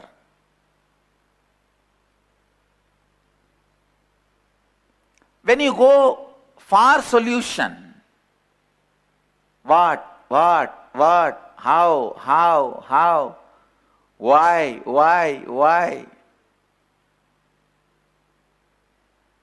Please understand, when you go behind each answer,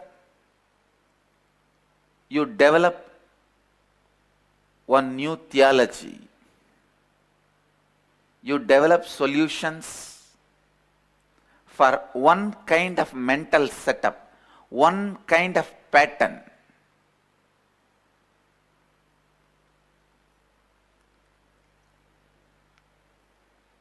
Understand?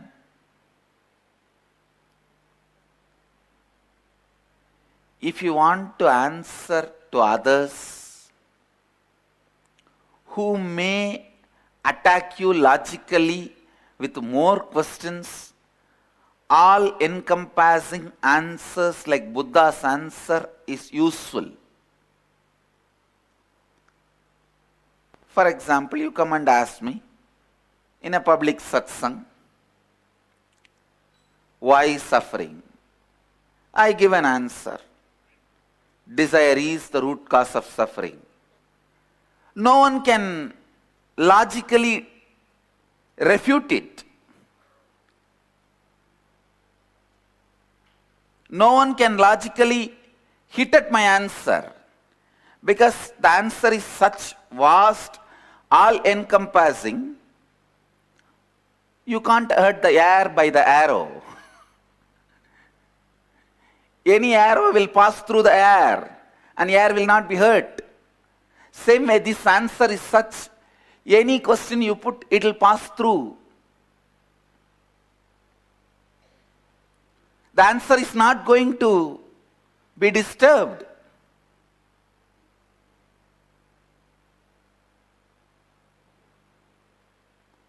Anybody asks, oh, how can you say desire is the root cause of suffering? No. Yesterday I hit my head on the wall. I feel that is root cause of suffering. Then how can hitting be connected to desire? I can always connect it. See, your desire to live is disturbed by you hitting your head on the wall. So drop the desire to live, you will have the suffering disappear in you. Logically, I can always conclude, but please understand, it is not solution. It may be answer. It is not solution. All of you need to understand very clearly. If you have the understanding I am trying to give you, you will never be cheated by pseudo-gurus.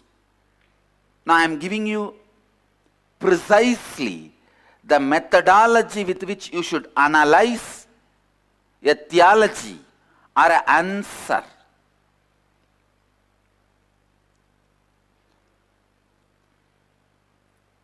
If I give you the answer which is all encompassing, but not solving your problem directly,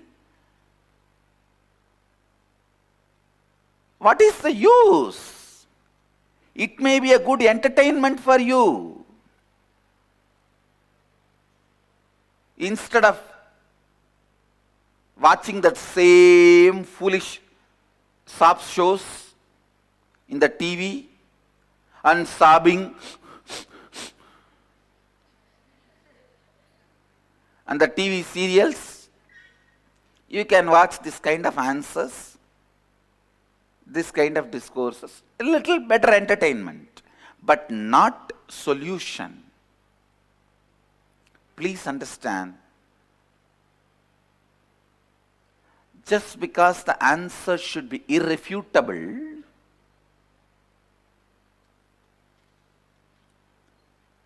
all-encompassing answers are not solution.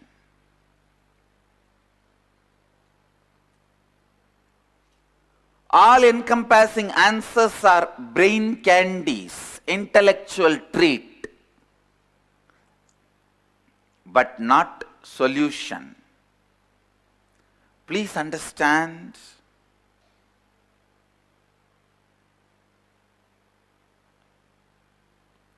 these all-encompassing answers are okay in the initial level for the stage stunt. I call it intellectual stunt. In the stage, throwing a theory and literally sealing all the brains logically, and any question comes, you blast him like how a hero blasts villain in a movie, and all of them go to corners and fall. You stand tall. Maybe for this purpose, the all-encompassing answers will be useful. But the all-encompassing answers are not going to help you to find solution, because solution is a precise, loving, caring, concerned surgery.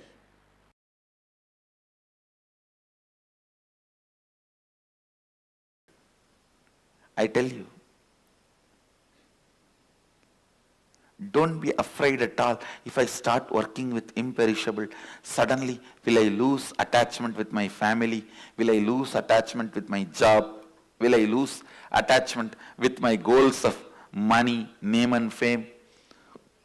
What I want, understand? When you put your strategy on imperishable, the only one will be lost from you, that is suffering. Nothing else will be lost. Nothing else will be lost. Purifying your logic with the truth of imperishable, greasing your inner happenings with the truth of imperishable, will remove all the sufferings and frictions. If you grease your inner happenings with the truth of imperishable,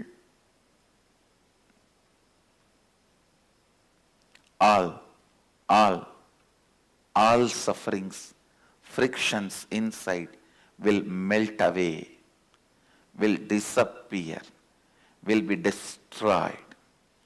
Sambudhim cha vinasham cha yastat vedo bayagum saha vinashena mrityum tirtva sambudhyamritam ashnute. To Don't go on be running. Stop at some times. Stop some time. Look, are you moving 100% out of imperishable, or are you moving 100% out of perishable? What is it that is driving you? What is it that you are worshipping? What is it that you are looking for? What is it that is making you go mad? What is it that is driving you? Sambodhim cha vinasam cha yastatvedo bayagum saha vinashena mrityum tirtva sambodhyamritamashnude.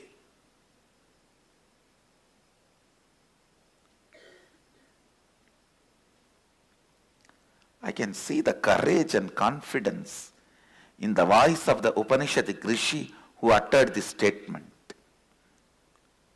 The guy must have built not just his bone, even the muscles on imperishable. Even his muscles will be singing the song of imperishable.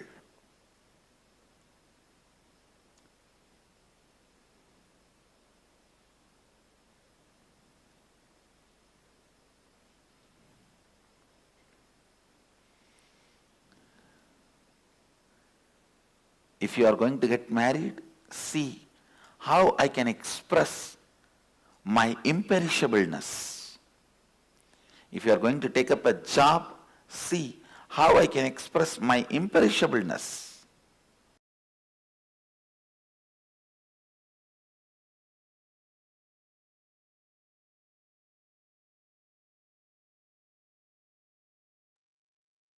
Yes, Nityanam. So, yes. So please share your powerful cognitions that you received from this video. Swamiji revealed many things about yoga, about working on the mind and body. The first thing Swamiji says, work on your body. Make it flexible through yoga. Work on your mind. Bend as you want. So please go ahead. Okay, Master Plan, I think I like the sleep your way to success so much. Okay, thank you for sharing. Ma Mahabhairava, Sanjay Ori, Pauline Wong, Shantechu, please share your powerful clips that you received, powerful cognitions that you received.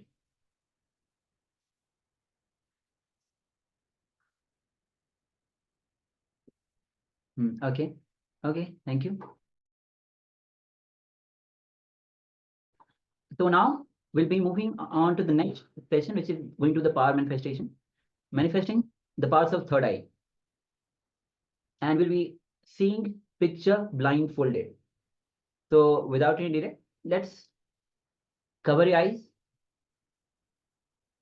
Yes, Shukana saying I'm already asking a person to do subtitles, especially the own your body, own your mind. Yes, Sanji very beautiful says it is your body, it is your mind. You have to own it. Bend as you want. Thank you, Sharima, to inspire people to do yoga. That's awesome. That's awesome. And we have seen previously also you have been sent some pictures where people were doing yoga from some office. Yeah, that's great. Thank you for sharing. And yeah, the more and more you, and Swamiji says that Nityananda Yoga is the essence of millions of yogic scriptures. And is from the authentic scriptures, authentic source. So as in the whole world, yoga is a more than $2 billion industry, but it's quite polluted. But as we are getting more and more authentic yoga, Swamiji is reviving. So let's share, enrich, and yes, thank you, ma'am. Okay, so let's get ready. Take a moment and cover your eyes with the blindfold. If you don't have blindfold, please cover with a piece of cloth. Yes, Swami says yoga will be the only religion in the future. Great. Thank you. Okay. So also I request other participants, Ma Polly Wong, Sanjay Ori, Ma Mahabhairva, Shante, please switch on your cameras, give your full participation, and let's enter into this power of manifestation, seeing picture blindfolded. So please go ahead, cover your eyes, all the participants in the Zoom, YouTube.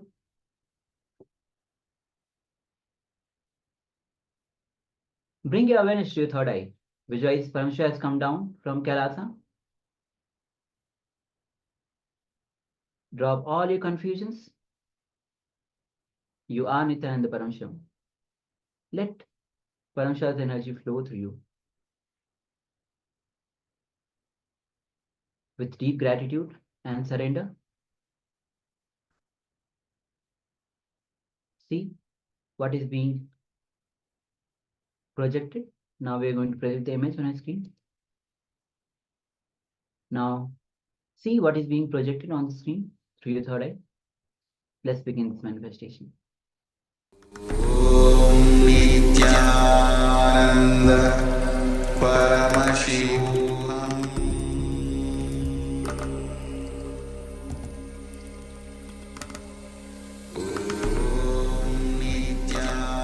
Nityananda Paramashivoham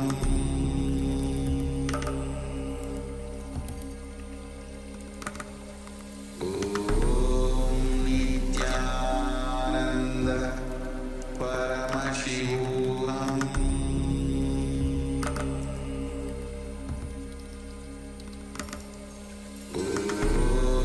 Nityananda Paramashivoham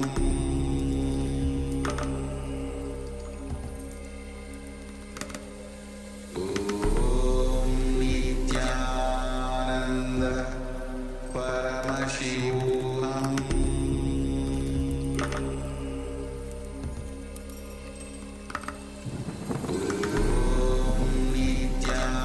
Nityananda Paramashivoham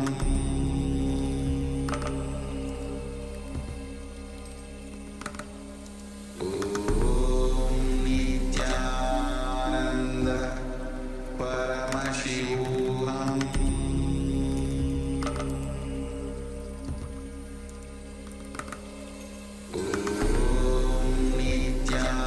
Nityananda Paramashivoham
Paramashivoham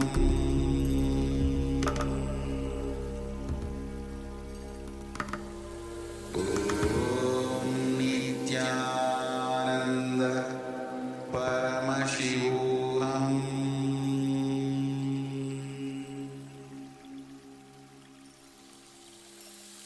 I bless you all. Let you all open all your three eyes.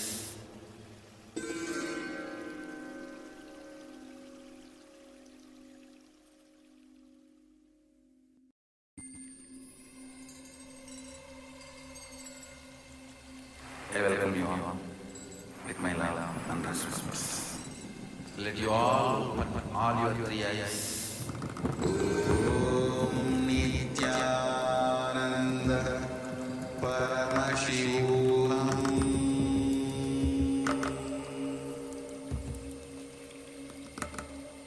Om Nityananda. Slowly, very slowly. Now you can remove your eyes. Remove your eye bands.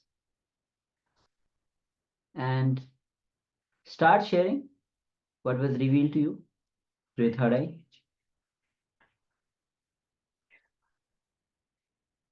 So take a moment, whatever was revealed to you, whatever Paramashiva revealed to you through your third eye, you can start sharing. So we have few new participants as well. Ma Paramashiva has joined. So we are going through the second round, first round of the power manifestations. We can go ahead and take part in the second round of manifestations. Ma Fanwu, Ma Shukrendranda, please go ahead and share your revelations.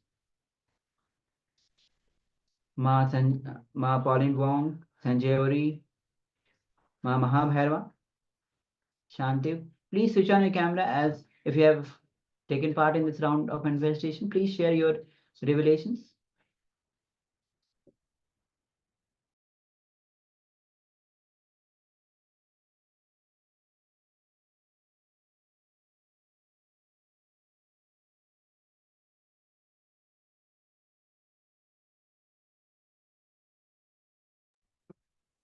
Ma Shukrendraananda has shared golden, shiny, a hill-shaped, a curvy shape, gray, brown.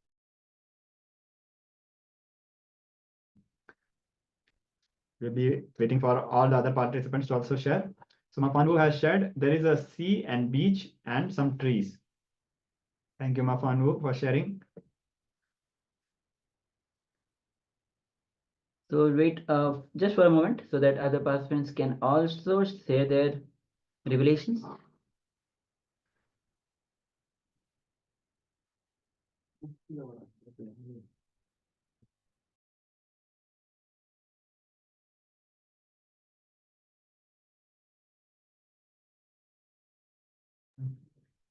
Okay, so now let's verify. So as you can see, it's a image again where it's a beautiful sea, and it's a beach. It's a bank of the river itself. Actually, it's a Dead Sea, which is quite popular. And the mud which you see has got quite healing abilities. People around the world use across the world to take this mud, apply their own skin and on their body to heal themselves.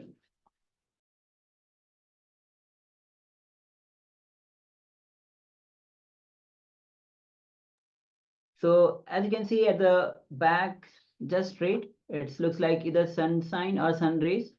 The golden shine is definitely there. So Master Grandana just mentioned golden shiny, a hill shape. Yeah, at the back you can see it looks like a hilly range, mountains. And exactly curvy shape, gray, brown. Wow. Which fits very precisely, almost like we can say the upper 40% of the image. And for Ma Fanwu, the sea beach part fits the lower 60% of the image. So literally, so congratulations, Ma, both of you. You have manifested this power, please.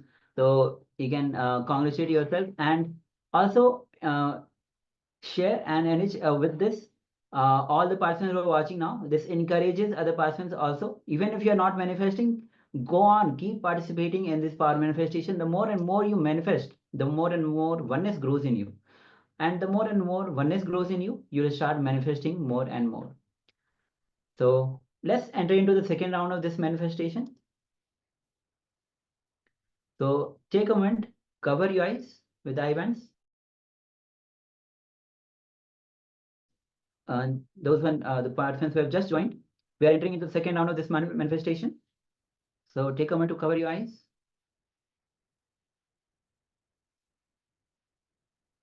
And we have one more new participants, Ma Hulok Shiu. So you can turn on your camera, Ma. We are entering into the second round of power manifestation.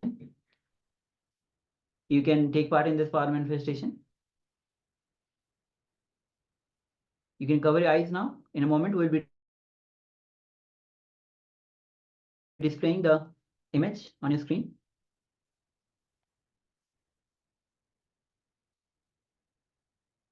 So once you're ready, we'll be projecting the image on your screen.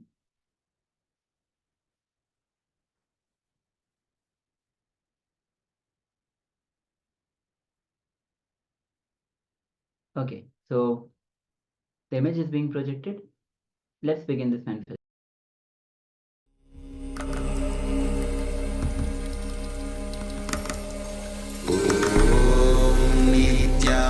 Nityananda Paramashivoham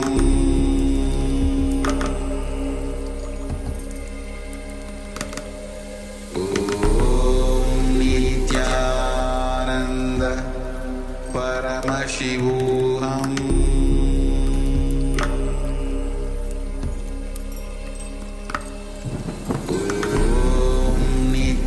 Nityananda Paramashivoham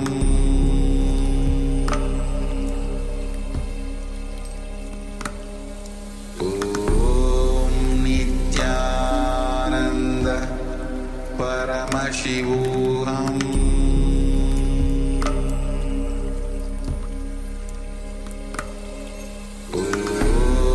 Nityananda Paramashivoham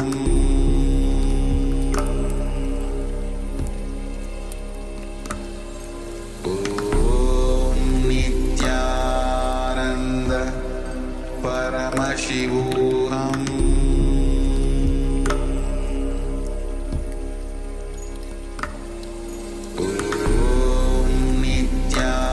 Nityananda Paramashivoham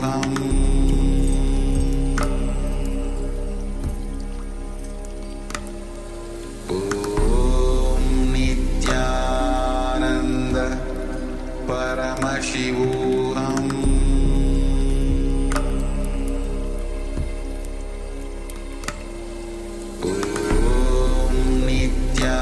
Nityananda Paramashivoham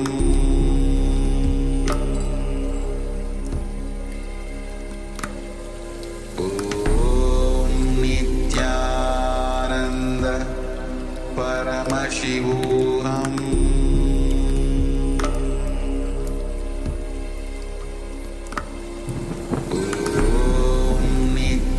Nityananda Paramashivoham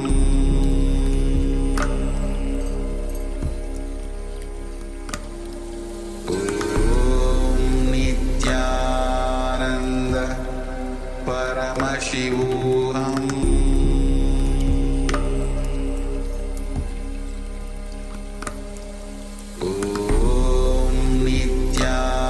Nityananda Paramashivoham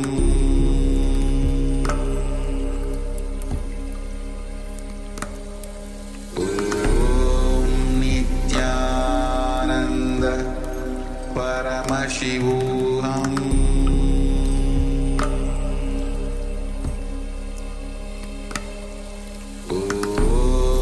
Nityananda Paramashivoham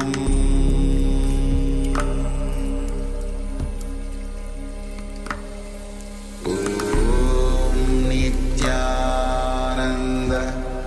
Paramashivoham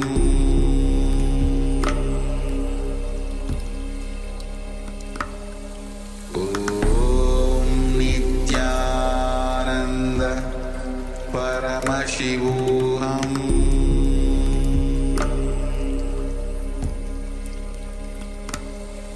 Om Nityananda Paramashivoham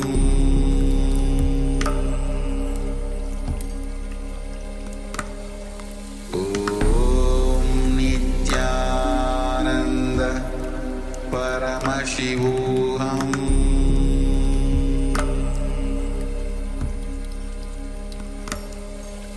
Om Nityananda Paramashivoham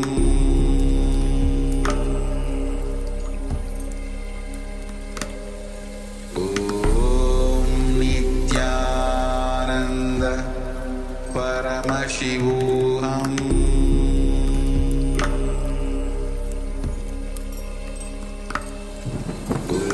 Om Nityananda Paramashivoham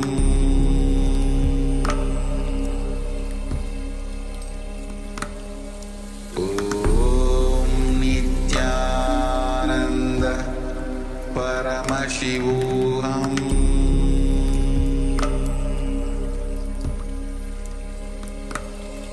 Om Nityananda Paramashivoham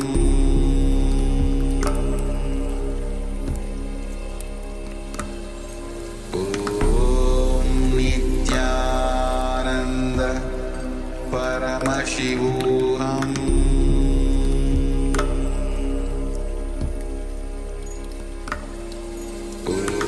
Om Nityananda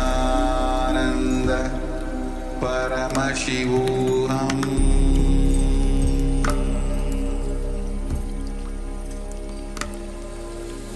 Om Nityananda Paramashivoham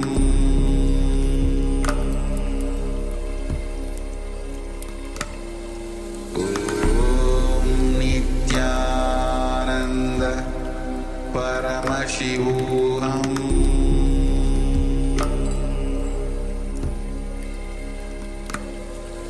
Om Nityananda Paramashivoham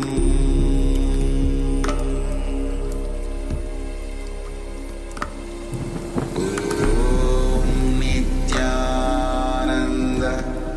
Paramashivoham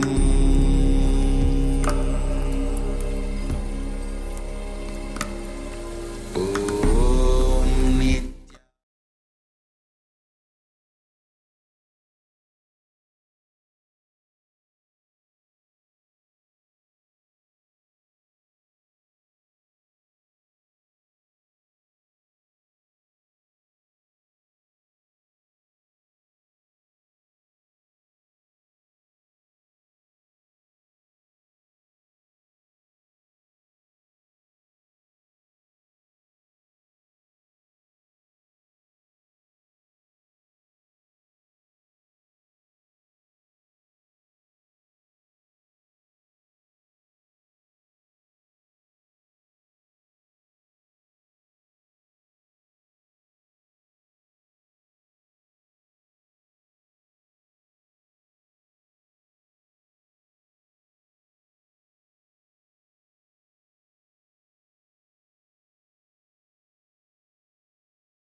So as per the sharings. So now, almost, if we see this is a forest natural area, and we on all the participants have seen parts of it. For example, the Rocky Mountain and the Yellow Mountain, or something like a yellow hill again. So the yellow, which we are seeing in the image, is the dried grass, which everybody saw in one or the other way. And as it is a forest area, we can see that it is very natural to have a visualization, revelation of these things. Shukran shares. I had that shape and I concluded that's a hill, but I was thinking not a hill again. Okay. And actually you can see if it's a this is a animal which is quite social mammal and quite popular. It is especially found in Africa and Asia. The mongoose family of mammals, and these are quite intelligent, especially they have the ability or intelligence, and they are omnivorous. They feed on insects and mammals, even the fruits. So thank you for sharing, all of you. So as Ma Shukra Indrananda is sharing that she saw something, but she was not very clear whether it is a hill or what shape it is. So that is why there is no harm to share. Actually, you should share in as much detail as possible. And that is how you will be able to completely verbalize the visualization which is revealed. Because many times when we are seeing, unless until we pen down and fully express the visualization, we ourselves are not fully able to appreciate, we are not able to understand how beautifully the power is manifesting. Okay, so now we'll be moving on to the next session, and where Swamiji will be guiding us through how pain drains the brain itself. So this is going to be a very interesting video where Swamiji will be clearly describing how the pain, especially both emotional and physical, has on you. The pain impact of pain has on your mental clarity and overall consciousness itself. Because pain acts as a cloud that obstructs your intelligence, and it makes it difficult to think clearly, and makes you take up powerless decisions. So let's come to the space of listening. Let's listen directly from Bhagwan himself.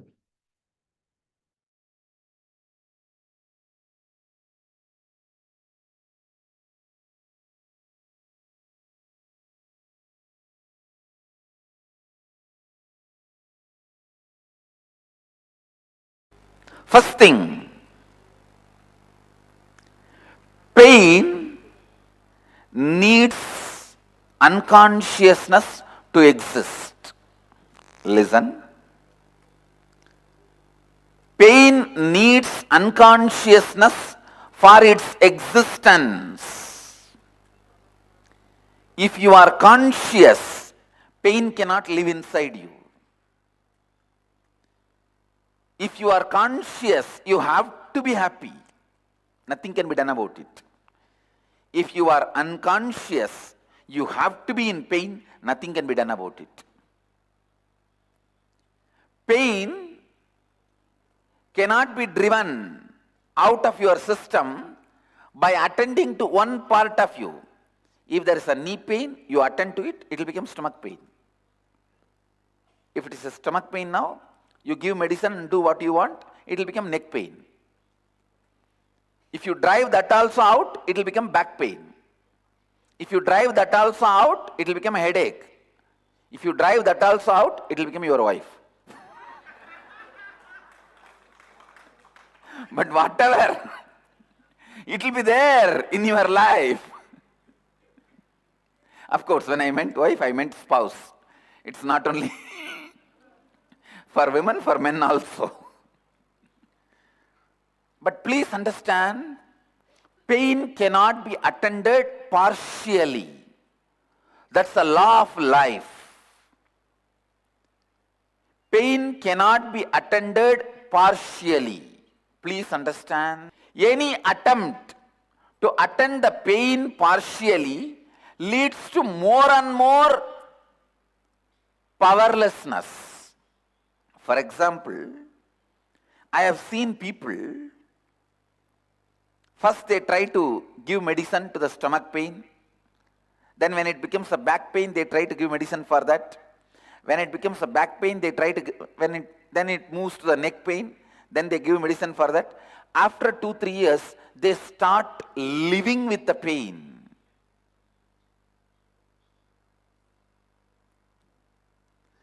They start living with the pain. It is now almost like they are experienced.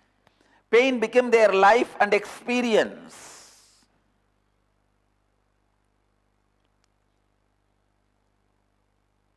Somebody was asking me, why in Hinduism we pierce the ears of men before marriage. Actually, in Hinduism, traditionally, before marriage, all men should have had their ears pierced and yajñopavita. Whatever community you may be, you should be given yajñopavita and the piercing of the ears, shaving the head. Somebody asked me, why men are pierced ears, men's ears are pierced, preparing them for marriage. I said, it is two things. One, they've experienced pain and bought jewelry. So now they are ready for marriage. I know. If you missed, you missed.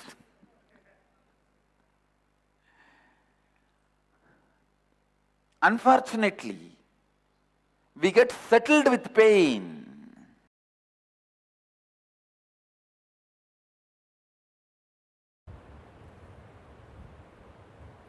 In today's sutra, Patanjali explains the great truth about our deep craving for suffering. Please understand. Constantly we crave for sufferings. So many reasons. One, when suffering happens to you, you get a lot of attention from others. Many kids fall sick just to get mother's attention. Otherwise, mother is too busy. By and by, your unconsciousness learns the habit.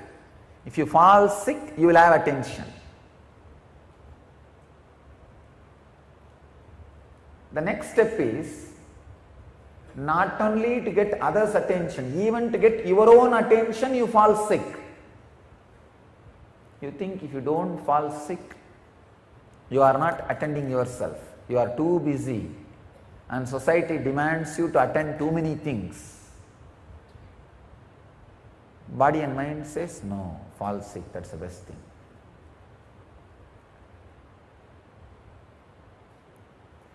Falling sick is almost kind of a holding so that you will give attention to yourself.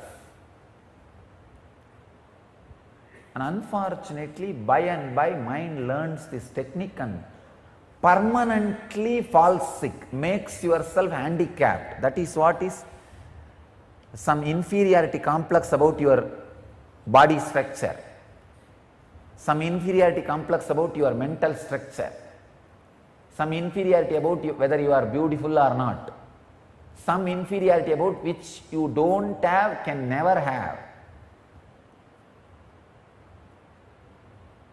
This idea of some inferiority which you don't, can never have becomes such a strong sickness. You go on giving attention to you just because of this one reason.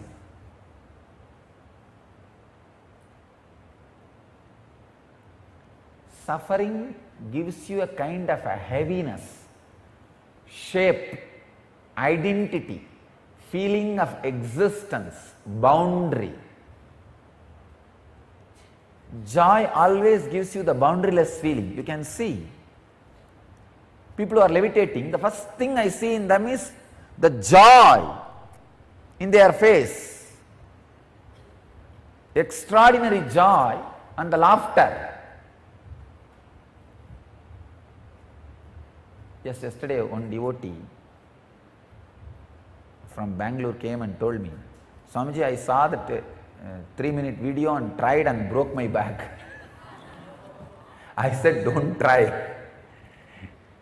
She was trying to jump. It's not that she was heavy, she's medium weight only, but tried to jump, it seems, and nothing worked, and the more she tried and she only fell and broke the back. Means joy permeates your backbone, permeates your biomemory. You became first psychologically light and physically light. As I was saying, this is the science. Under every hair pore, there is a airbag which can hold the subtlest form of prana, which is samana. When that airbags get filled like a balloon, body starts floating. The first thing will happen when the air bag gets filled is joy.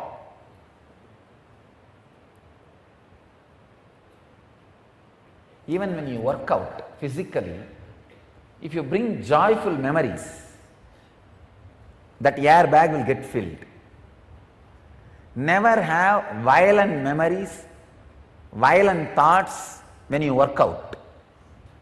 When you move your body and put weight on your body, start working out, don't have violent thoughts. Let it be more romantic and pleasant.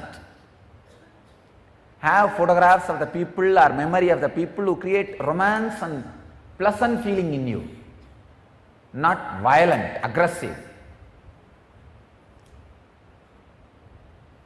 If you have that pleasantness, romance, the samana will get filled.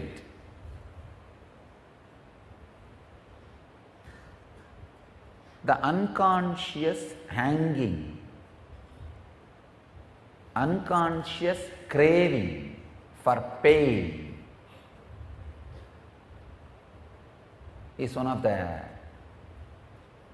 worst engram with which humanity is suffering.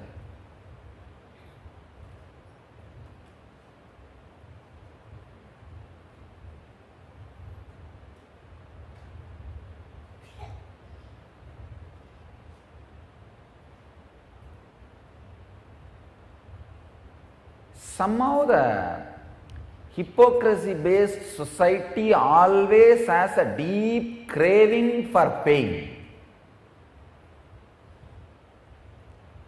See, Krishna was worshipped in all enlightenment-based parts of Indian society. Indian society has two major parts, the enlightenment-based part and hypocrisy-based part. That's what they call morality. The social morality. You see, understand, the social understanding of morality is just hypocrisy. It's not morality. It's like a weapon used to pull somebody when you don't have any other weapon, any other way. Like this society, civilization, that part of India worships Krishna.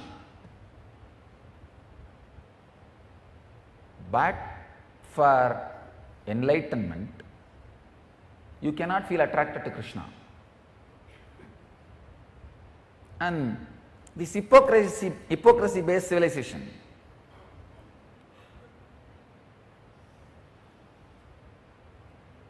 they go on worshipping suffering.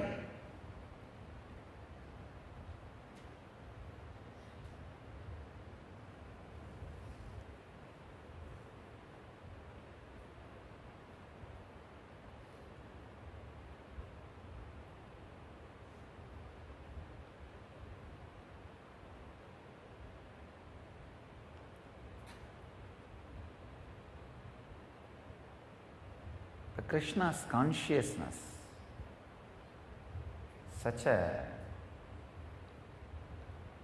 extraordinary joy. I wanted you to know some of the details. Krishna lived with Gopikas only till the age of 11 years only. Afterwards he was out. But always Krishna is portrayed with Gopikas, as if he spent his whole life with Gopikas, because he is symbol of joy. Same way,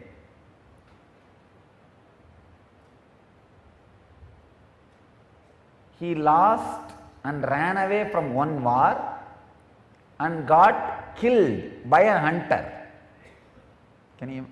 I think many of you may not even know this story. Krishna was murdered. He was killed by a hunter with poison arrow. You would have never even heard this story. You will never see a photograph or a statue of Krishna being killed, because he is representation of joy.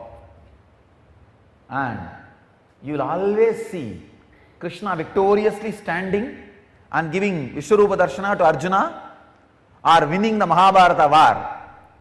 You do not know, 17 times he was defeated by Jarasandha.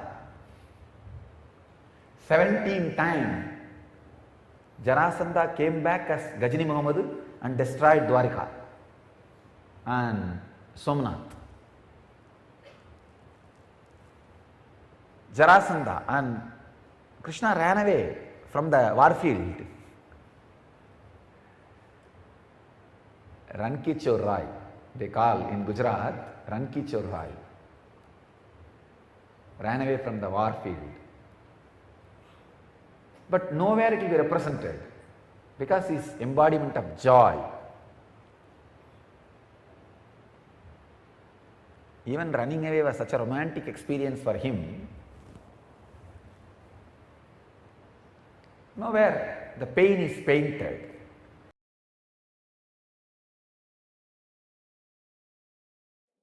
With my love and respect, let's enter into today's subject. I speak on this fracture.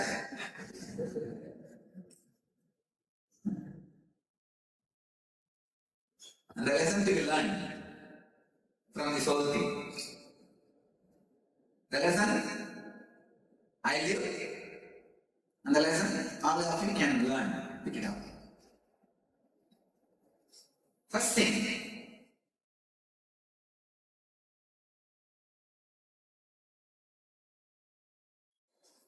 first question everybody asks, why did Swamiji get into the horse?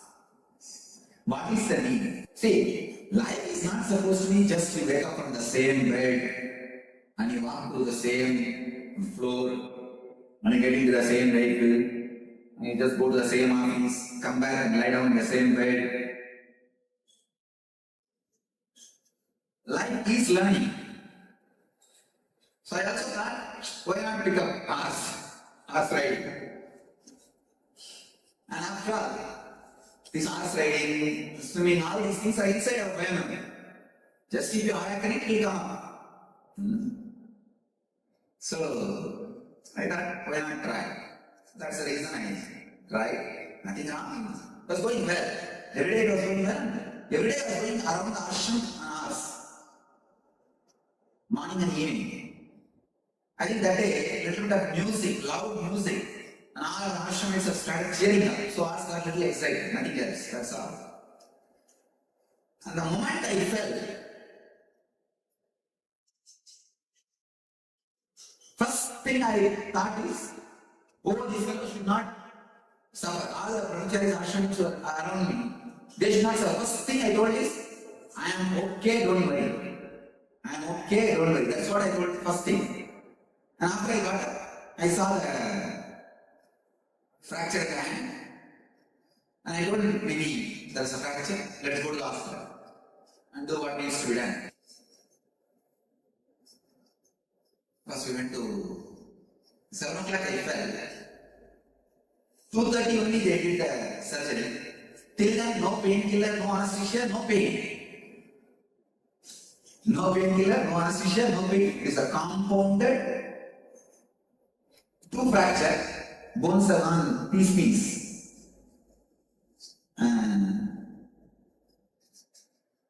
Doctors are shocked, surprised. They were again and again saying, what do you mean by no pain, Swamiji? I said, I don't know. Actually, the fracture did not do any problem to my body. Now the little bit of sickness I am having is the medicines these fellows infused into my body. This antibiotic and all the anesthesia, everything they infused into the body. That is the reason I am having little cough and phlegm and all that. Otherwise, the original fracture did not do anything. There was no suffering, there was no pain. Fortunately, the moment I fell from the horse, that is also completely video recorded in the security camera. And the whole, how I was taken to the hospital, the whole thing is video recorded. And surgery is also video recorded. They are saying impossible. The doctors are saying it must be excruciating pain for me because the bone came out of the skin. Bone has made a hole in the skin. There was bleeding. And some 3-4 pieces it became. 2 fracture and 3-4 pieces.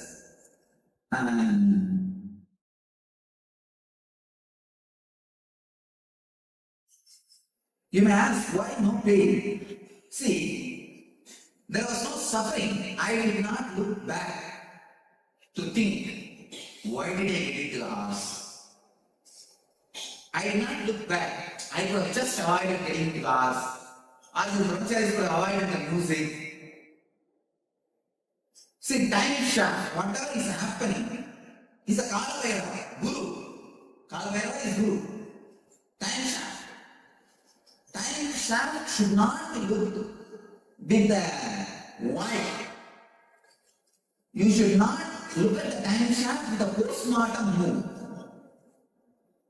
I did not do postmortem. This is the way life is. That's all. Either look at the time with a deep, complete acceptance or with gratitude. I look with gratitude. Hey, fortunately, there was no injury on the head. There was no injury on the back. Usually when people fall from the horse, they have injury only on the head. They break collarbone. Nothing of that injuries happen. So I looked at Kalavera only with the gratitude. Kalavera is Guru. Life is Guru. Do not look at life with a postmortem mood. I could have thought, oh, this fellow could have avoided the music. This fellow could have avoided the shouting, cheering up. I could have avoided getting into the horse. What is it mean for me to learn the horse at this age? Horse riding. Who asked me to learn the horse riding? Thousands of ways you can ask why towards the life. But why towards the life always brings suffering. Why and if and wife. All three bring suffering.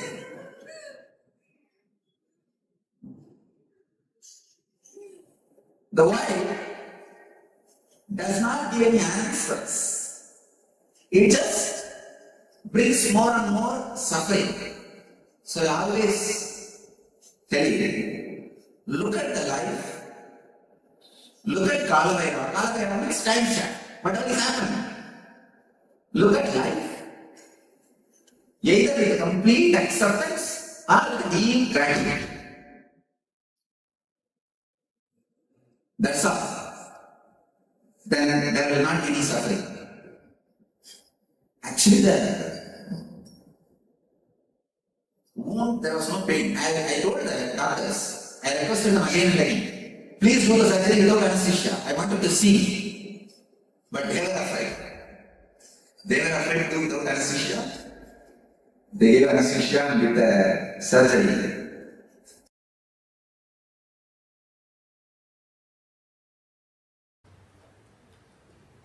learn the art of prana pratishta, giving life to what you want, then you will just live in conflict-free life. Understand? It's a very simple truth. I think I would have explained this villager with whom I had a very strange experience.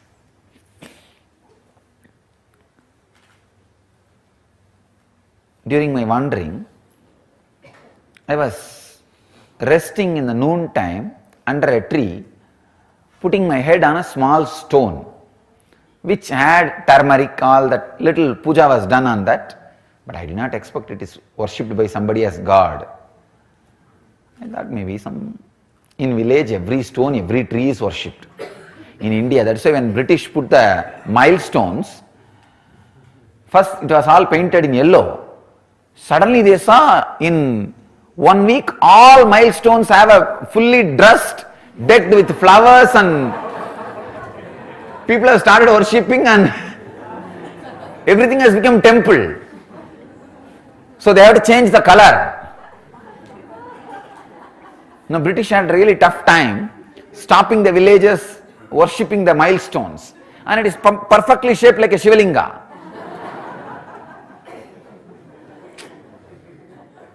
That is why I just bow down to this civilization. How many thousands of mistakes this civilization may have, how much backward it may be, but just worshipping everything, whether it is a stone or a tree, the ability to worship everything, it's not a joke, understand? The ability to bow down to everything, the ability to surrender to everything, the ability to trust everything. One of the greatest gifts from the Ganges civilization to the whole cosmos is the ability to surrender, the ability to worship, the ability to trust, ability to dissolve. This is the greatest gift from the Ganges civilization.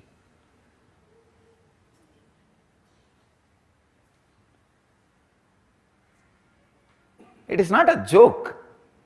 When you feel an individuality, the ability to just relax, trust, ability to trust more than your boundary.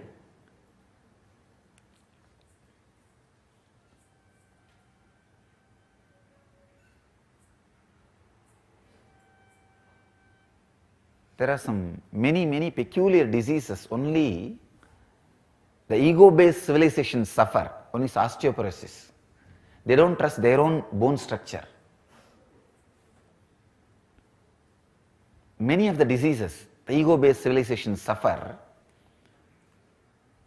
does not even exist, because these guys just knows how to bow down to anything. Go to village, whether it is a small kids or the officer going to an office or anybody, when they walk on the road, see, every street will have 20 temples, small or big. They will bow down in front of every temple and go. And they will bow down in front of every temple very sincerely. Even in my school days, if school starts at 8:30, I'll start from my house by 6:30. And the school is only maybe 2 kilometers, not more than that. Because I will have to bow down in every temple, every deity. On the way, at least 25 temples are there. So I need 5 minutes in every temple. But I will always be late for the class, if at all I reach the class.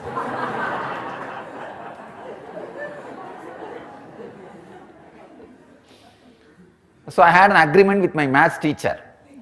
I'll make one more round for you. You give attendance for me.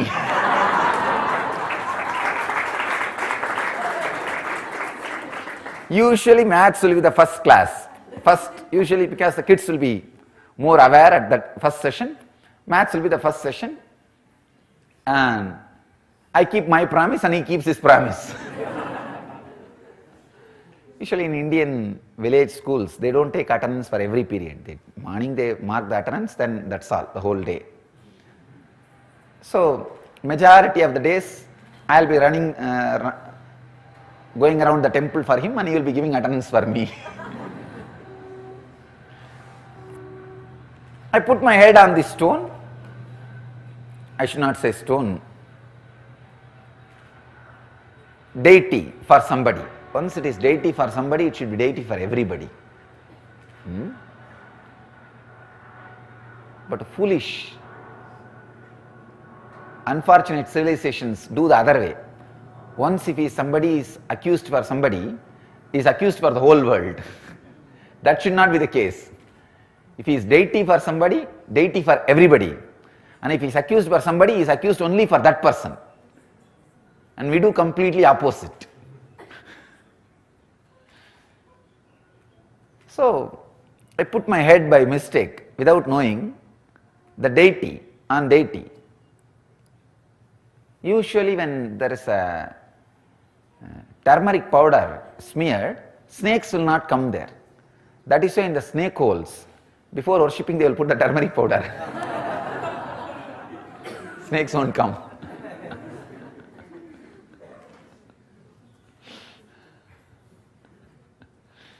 So I thought maybe that is an area where the snakes are too much. So somebody, before resting, they have put turmeric powder. They rested. So I put my head. Maybe in 1 hour, some villager from 2-3 kilometers apart, away, he was running towards me, shouting.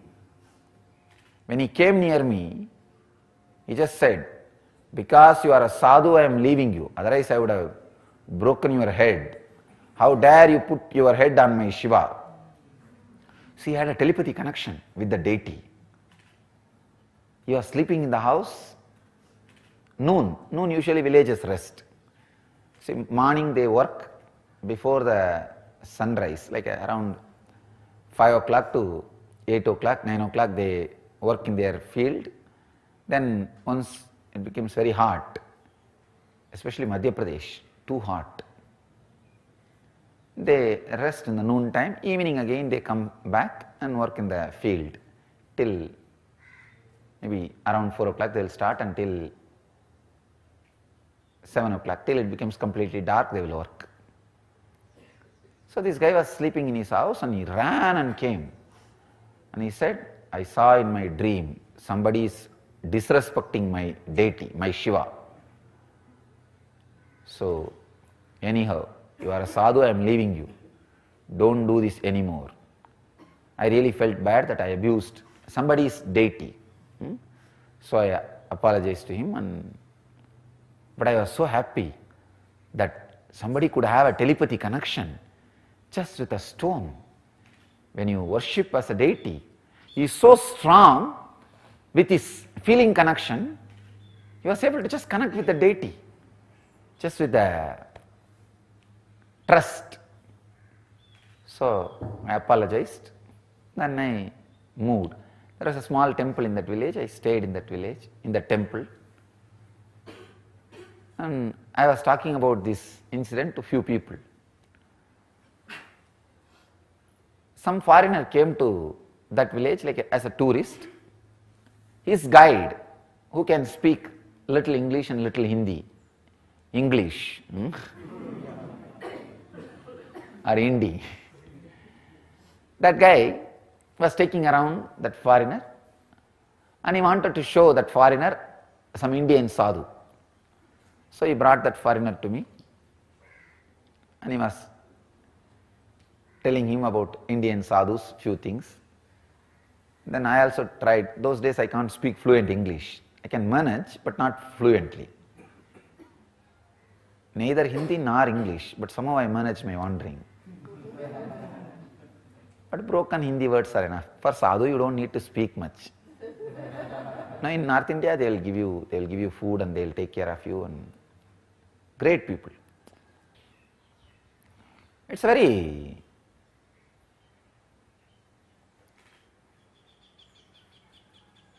beautiful civilization. In the north so much of respect and love for the sadhus and for the tradition.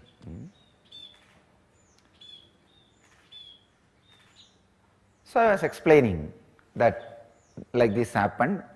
I put my head on the deity and that guy came running. He had a telepathy experience with the deity that he felt like he should protect it, that somebody is abusing it. Then he came running. I apologized. I told the whole story.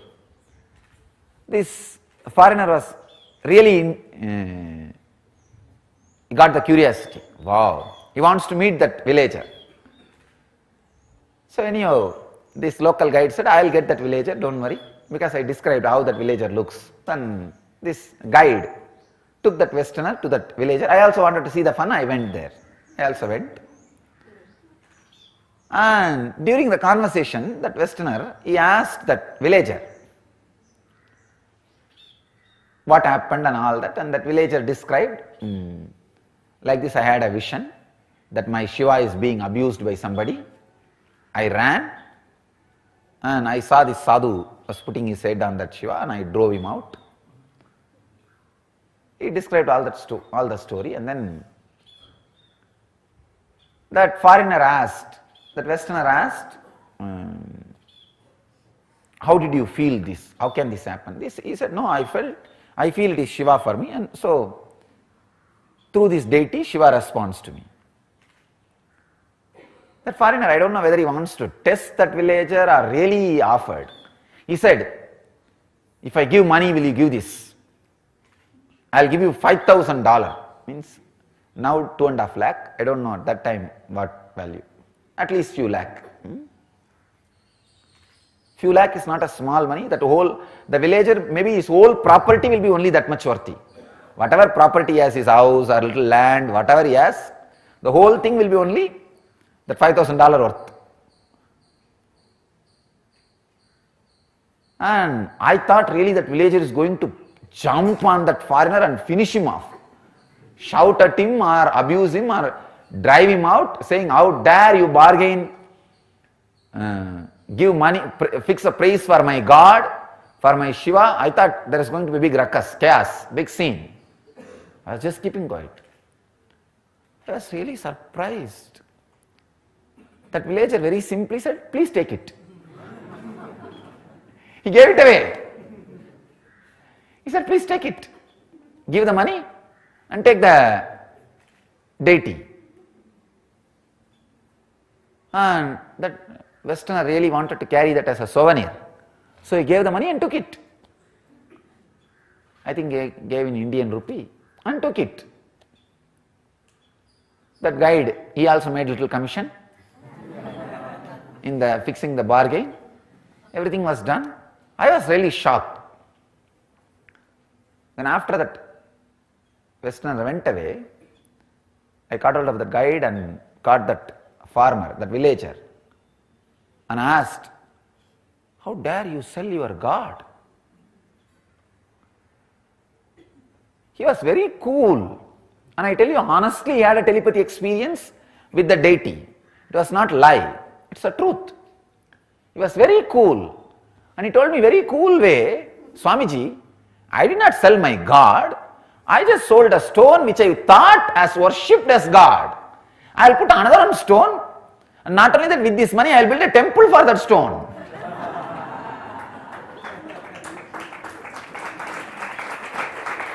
See, and he was very clear, I will put another stone and do prana pratishtha. And that will become God. Now I did two things. One, satisfied a Westerner and inspiring him in the tradition. You see, he will carry this, it will be a God for him. So in a way I am responsible for spreading Vedic tradition to one person. True. See, he said, naturally he is going to carry it and worship. And I know the science of doing prana pratishtha. I will put another one stone and worship it as a God. And this new stone is going to do the same work for me which the old stone was doing.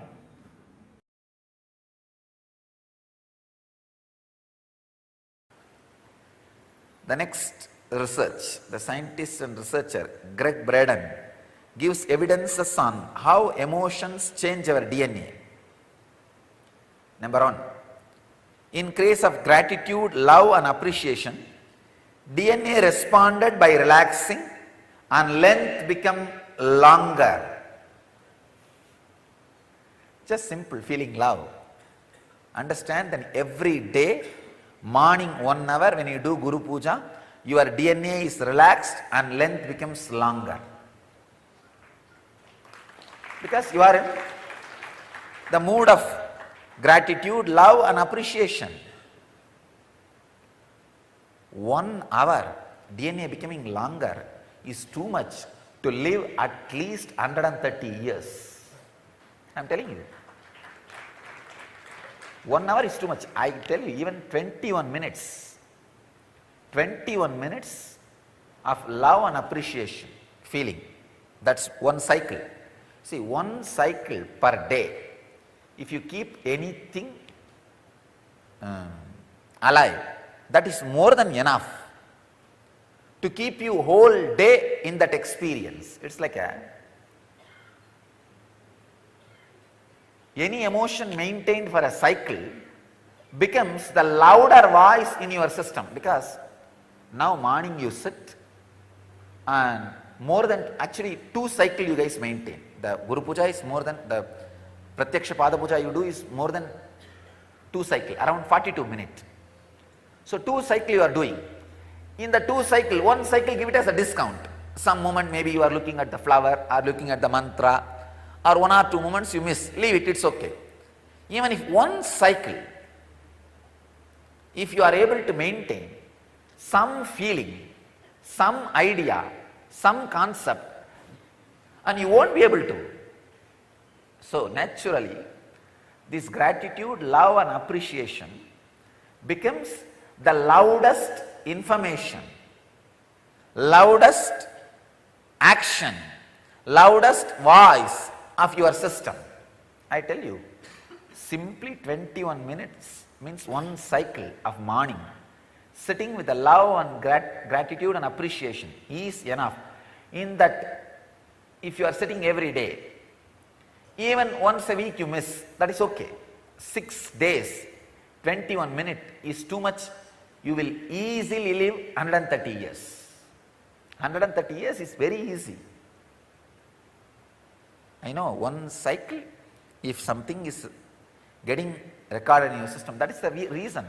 Why do you think these Iyengars live so long? Because they have something. If you are from Iyengar family, you know. Because still in Iyengar's family, they have the tradition of morning. They will sit and apply that all the forehead mark. It will take easily half an hour for them in a very systematic way. Of course, if you are just born Iyengar and not practicing Iyengar, this does not apply for you. If you are born and practicing Iyengar, this will apply for you. Even in some of the higher families, they have the tradition. The higher families, they will apply that basma and they will have that either Shiva or Ganesha in their house as a family deity. And morning half an hour, it will be almost like a playing with the deity only. But they will have some mood of appreciation or gratitude and love. And if you can maintain just this one thing, nothing else, your immune system will constantly be programmed and strengthened. Easily 130 years you can live. Maybe it look like a too big promise. I tell you, it is truth. It is supported by science. What they are saying, exactly I am translating with my experience. The second research, in case of anger, fear, frustration and stress, DNA is tightened up, DNA becomes shorter and DNA's codes are switched off. Means almost the partial death starts happening in you. The partial death becomes experience in you. So understand, the anger, fear and frustration and stress, even if it happens with the logic and reason, it harms you more than your enemy. As I told you yesterday, develop this habit of abhayam sarvabhutebhyo, nothing to lose. Nothing to lose. You will be a powerful person and warrior, both. Abhayam sarvabhutebhyo. I tell you, like how Krishna was sitting in Arjuna's chariot, Dhananjaya's chariot, and driving the chariot with a deep feeling of abhayam sarvabhutebhyo and waging the whole war. Same way, I sit in Dhananjaya's chariot and with the deep feeling of abhayam sarvabhutebhyo and see that the whole war is waged and we will win the game, and we are winning the game. Understand? Be established in abhayam sarvabhutebhyo without touching any weapon, without doing anything, just sitting as a charioteer for Dhananjaya, and he does all the job. Understand? Dhananjaya means Arjuna. Be established in abhayam sarvabhutebhyo state. I tell you, not only Krishna, many people, even by the Krishna's teaching, even the Arjuna or Dharma, many people, even the warriors, were established in that mood. So as much as you can, every night, relax into that mood of abhayam sarvabhutebhyo and relax. Yes. Abhyam sarv bhutevyo. Just relax into the powerfulness that nothing can happen to you. So with this, I would like to ask all the participants to share their powerful cognitions, what they understood, what clicked with them. So take a moment to share. As the video itself was on pain trains your brain. So Swamiji gave various stories from his life, from Krishna's life, and his horse riding story, and the story where he put his head on one of the deity, Shiva, and the owner of that deity came and scolded him for that. But go ahead and share your powerful cognitions that you received from this about pain and how it affects you and what Swamiji's revealed.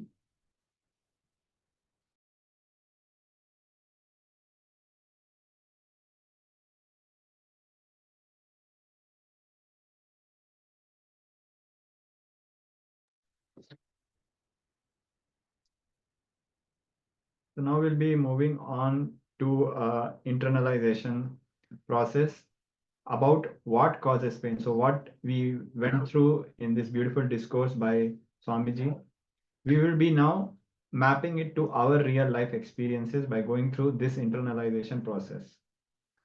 So what causes pain? Pain needs unconsciousness to exist. If you are conscious, pain cannot live inside you. If you're conscious, you have to be happy. Nothing can be done about it. If you are unconscious, you have to be in pain and nothing can be done about it.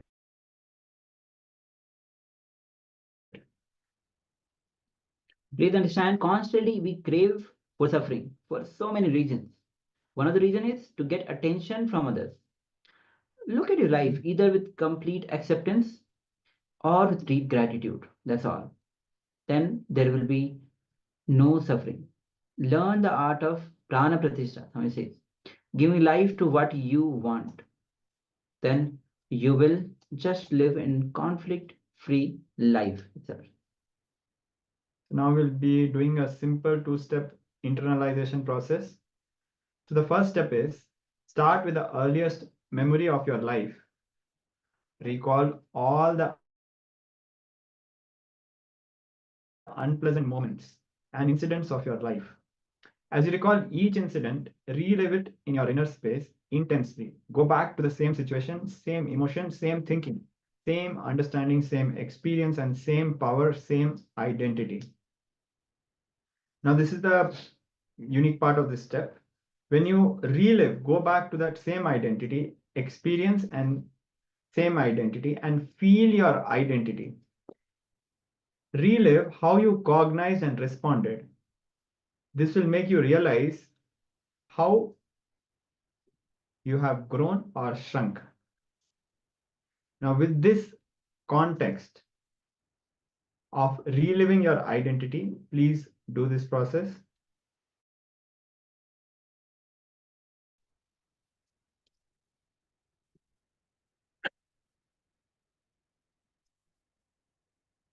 So we'll be presenting the slide for your reference. Please go ahead and start penning down everything.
Okay, Nityanand.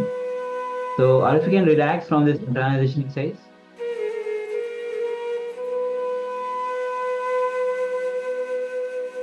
So now we'll be entering into the power manifestation round, and of course, this is going to be a power of manifesting the powers of third eye. So take a moment to, as we'll be projecting the image on your screen, we'll be seeing pictures blindfolded. So take a moment to cover your eyes.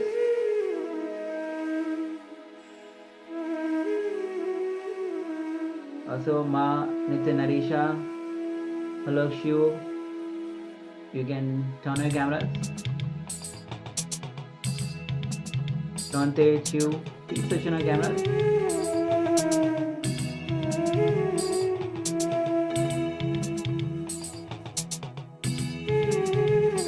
So take a moment to cover your eyes with eye bands.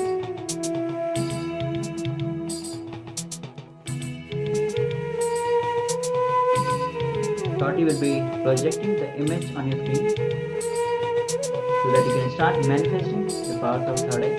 Bring your awareness to your third eye.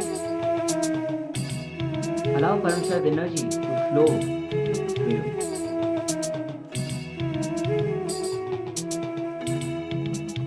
It is through oneness that power starts manifesting. Deep gratitude and surrender. Be in absolute untouching, complete completion, oneness to experience the state, space, powers and beings of Paramashivoham. Now the image is being displayed on screen. Let's begin this manifestation.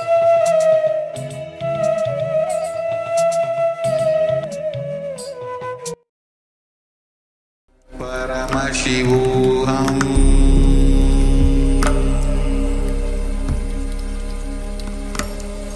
Om Nityananda Paramashivoham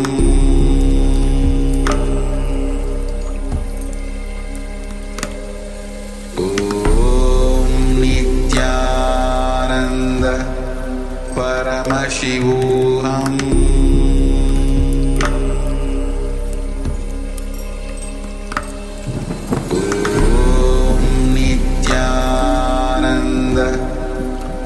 Paramashivoham Om Nityananda Paramashivoham Om Nityananda Paramashivoham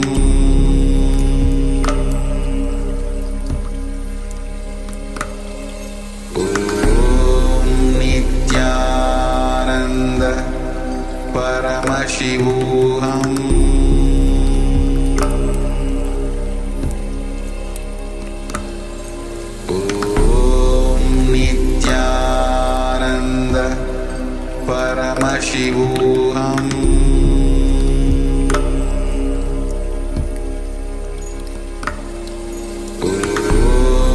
Nityananda Paramashivoham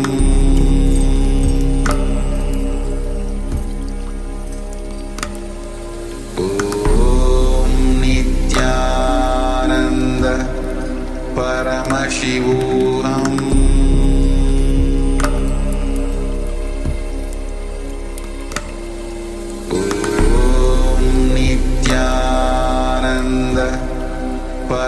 Paramashivoham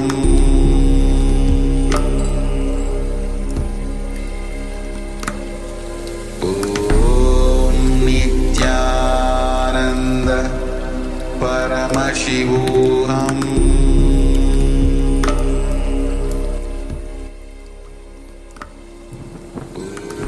Om Nityananda Paramashivoham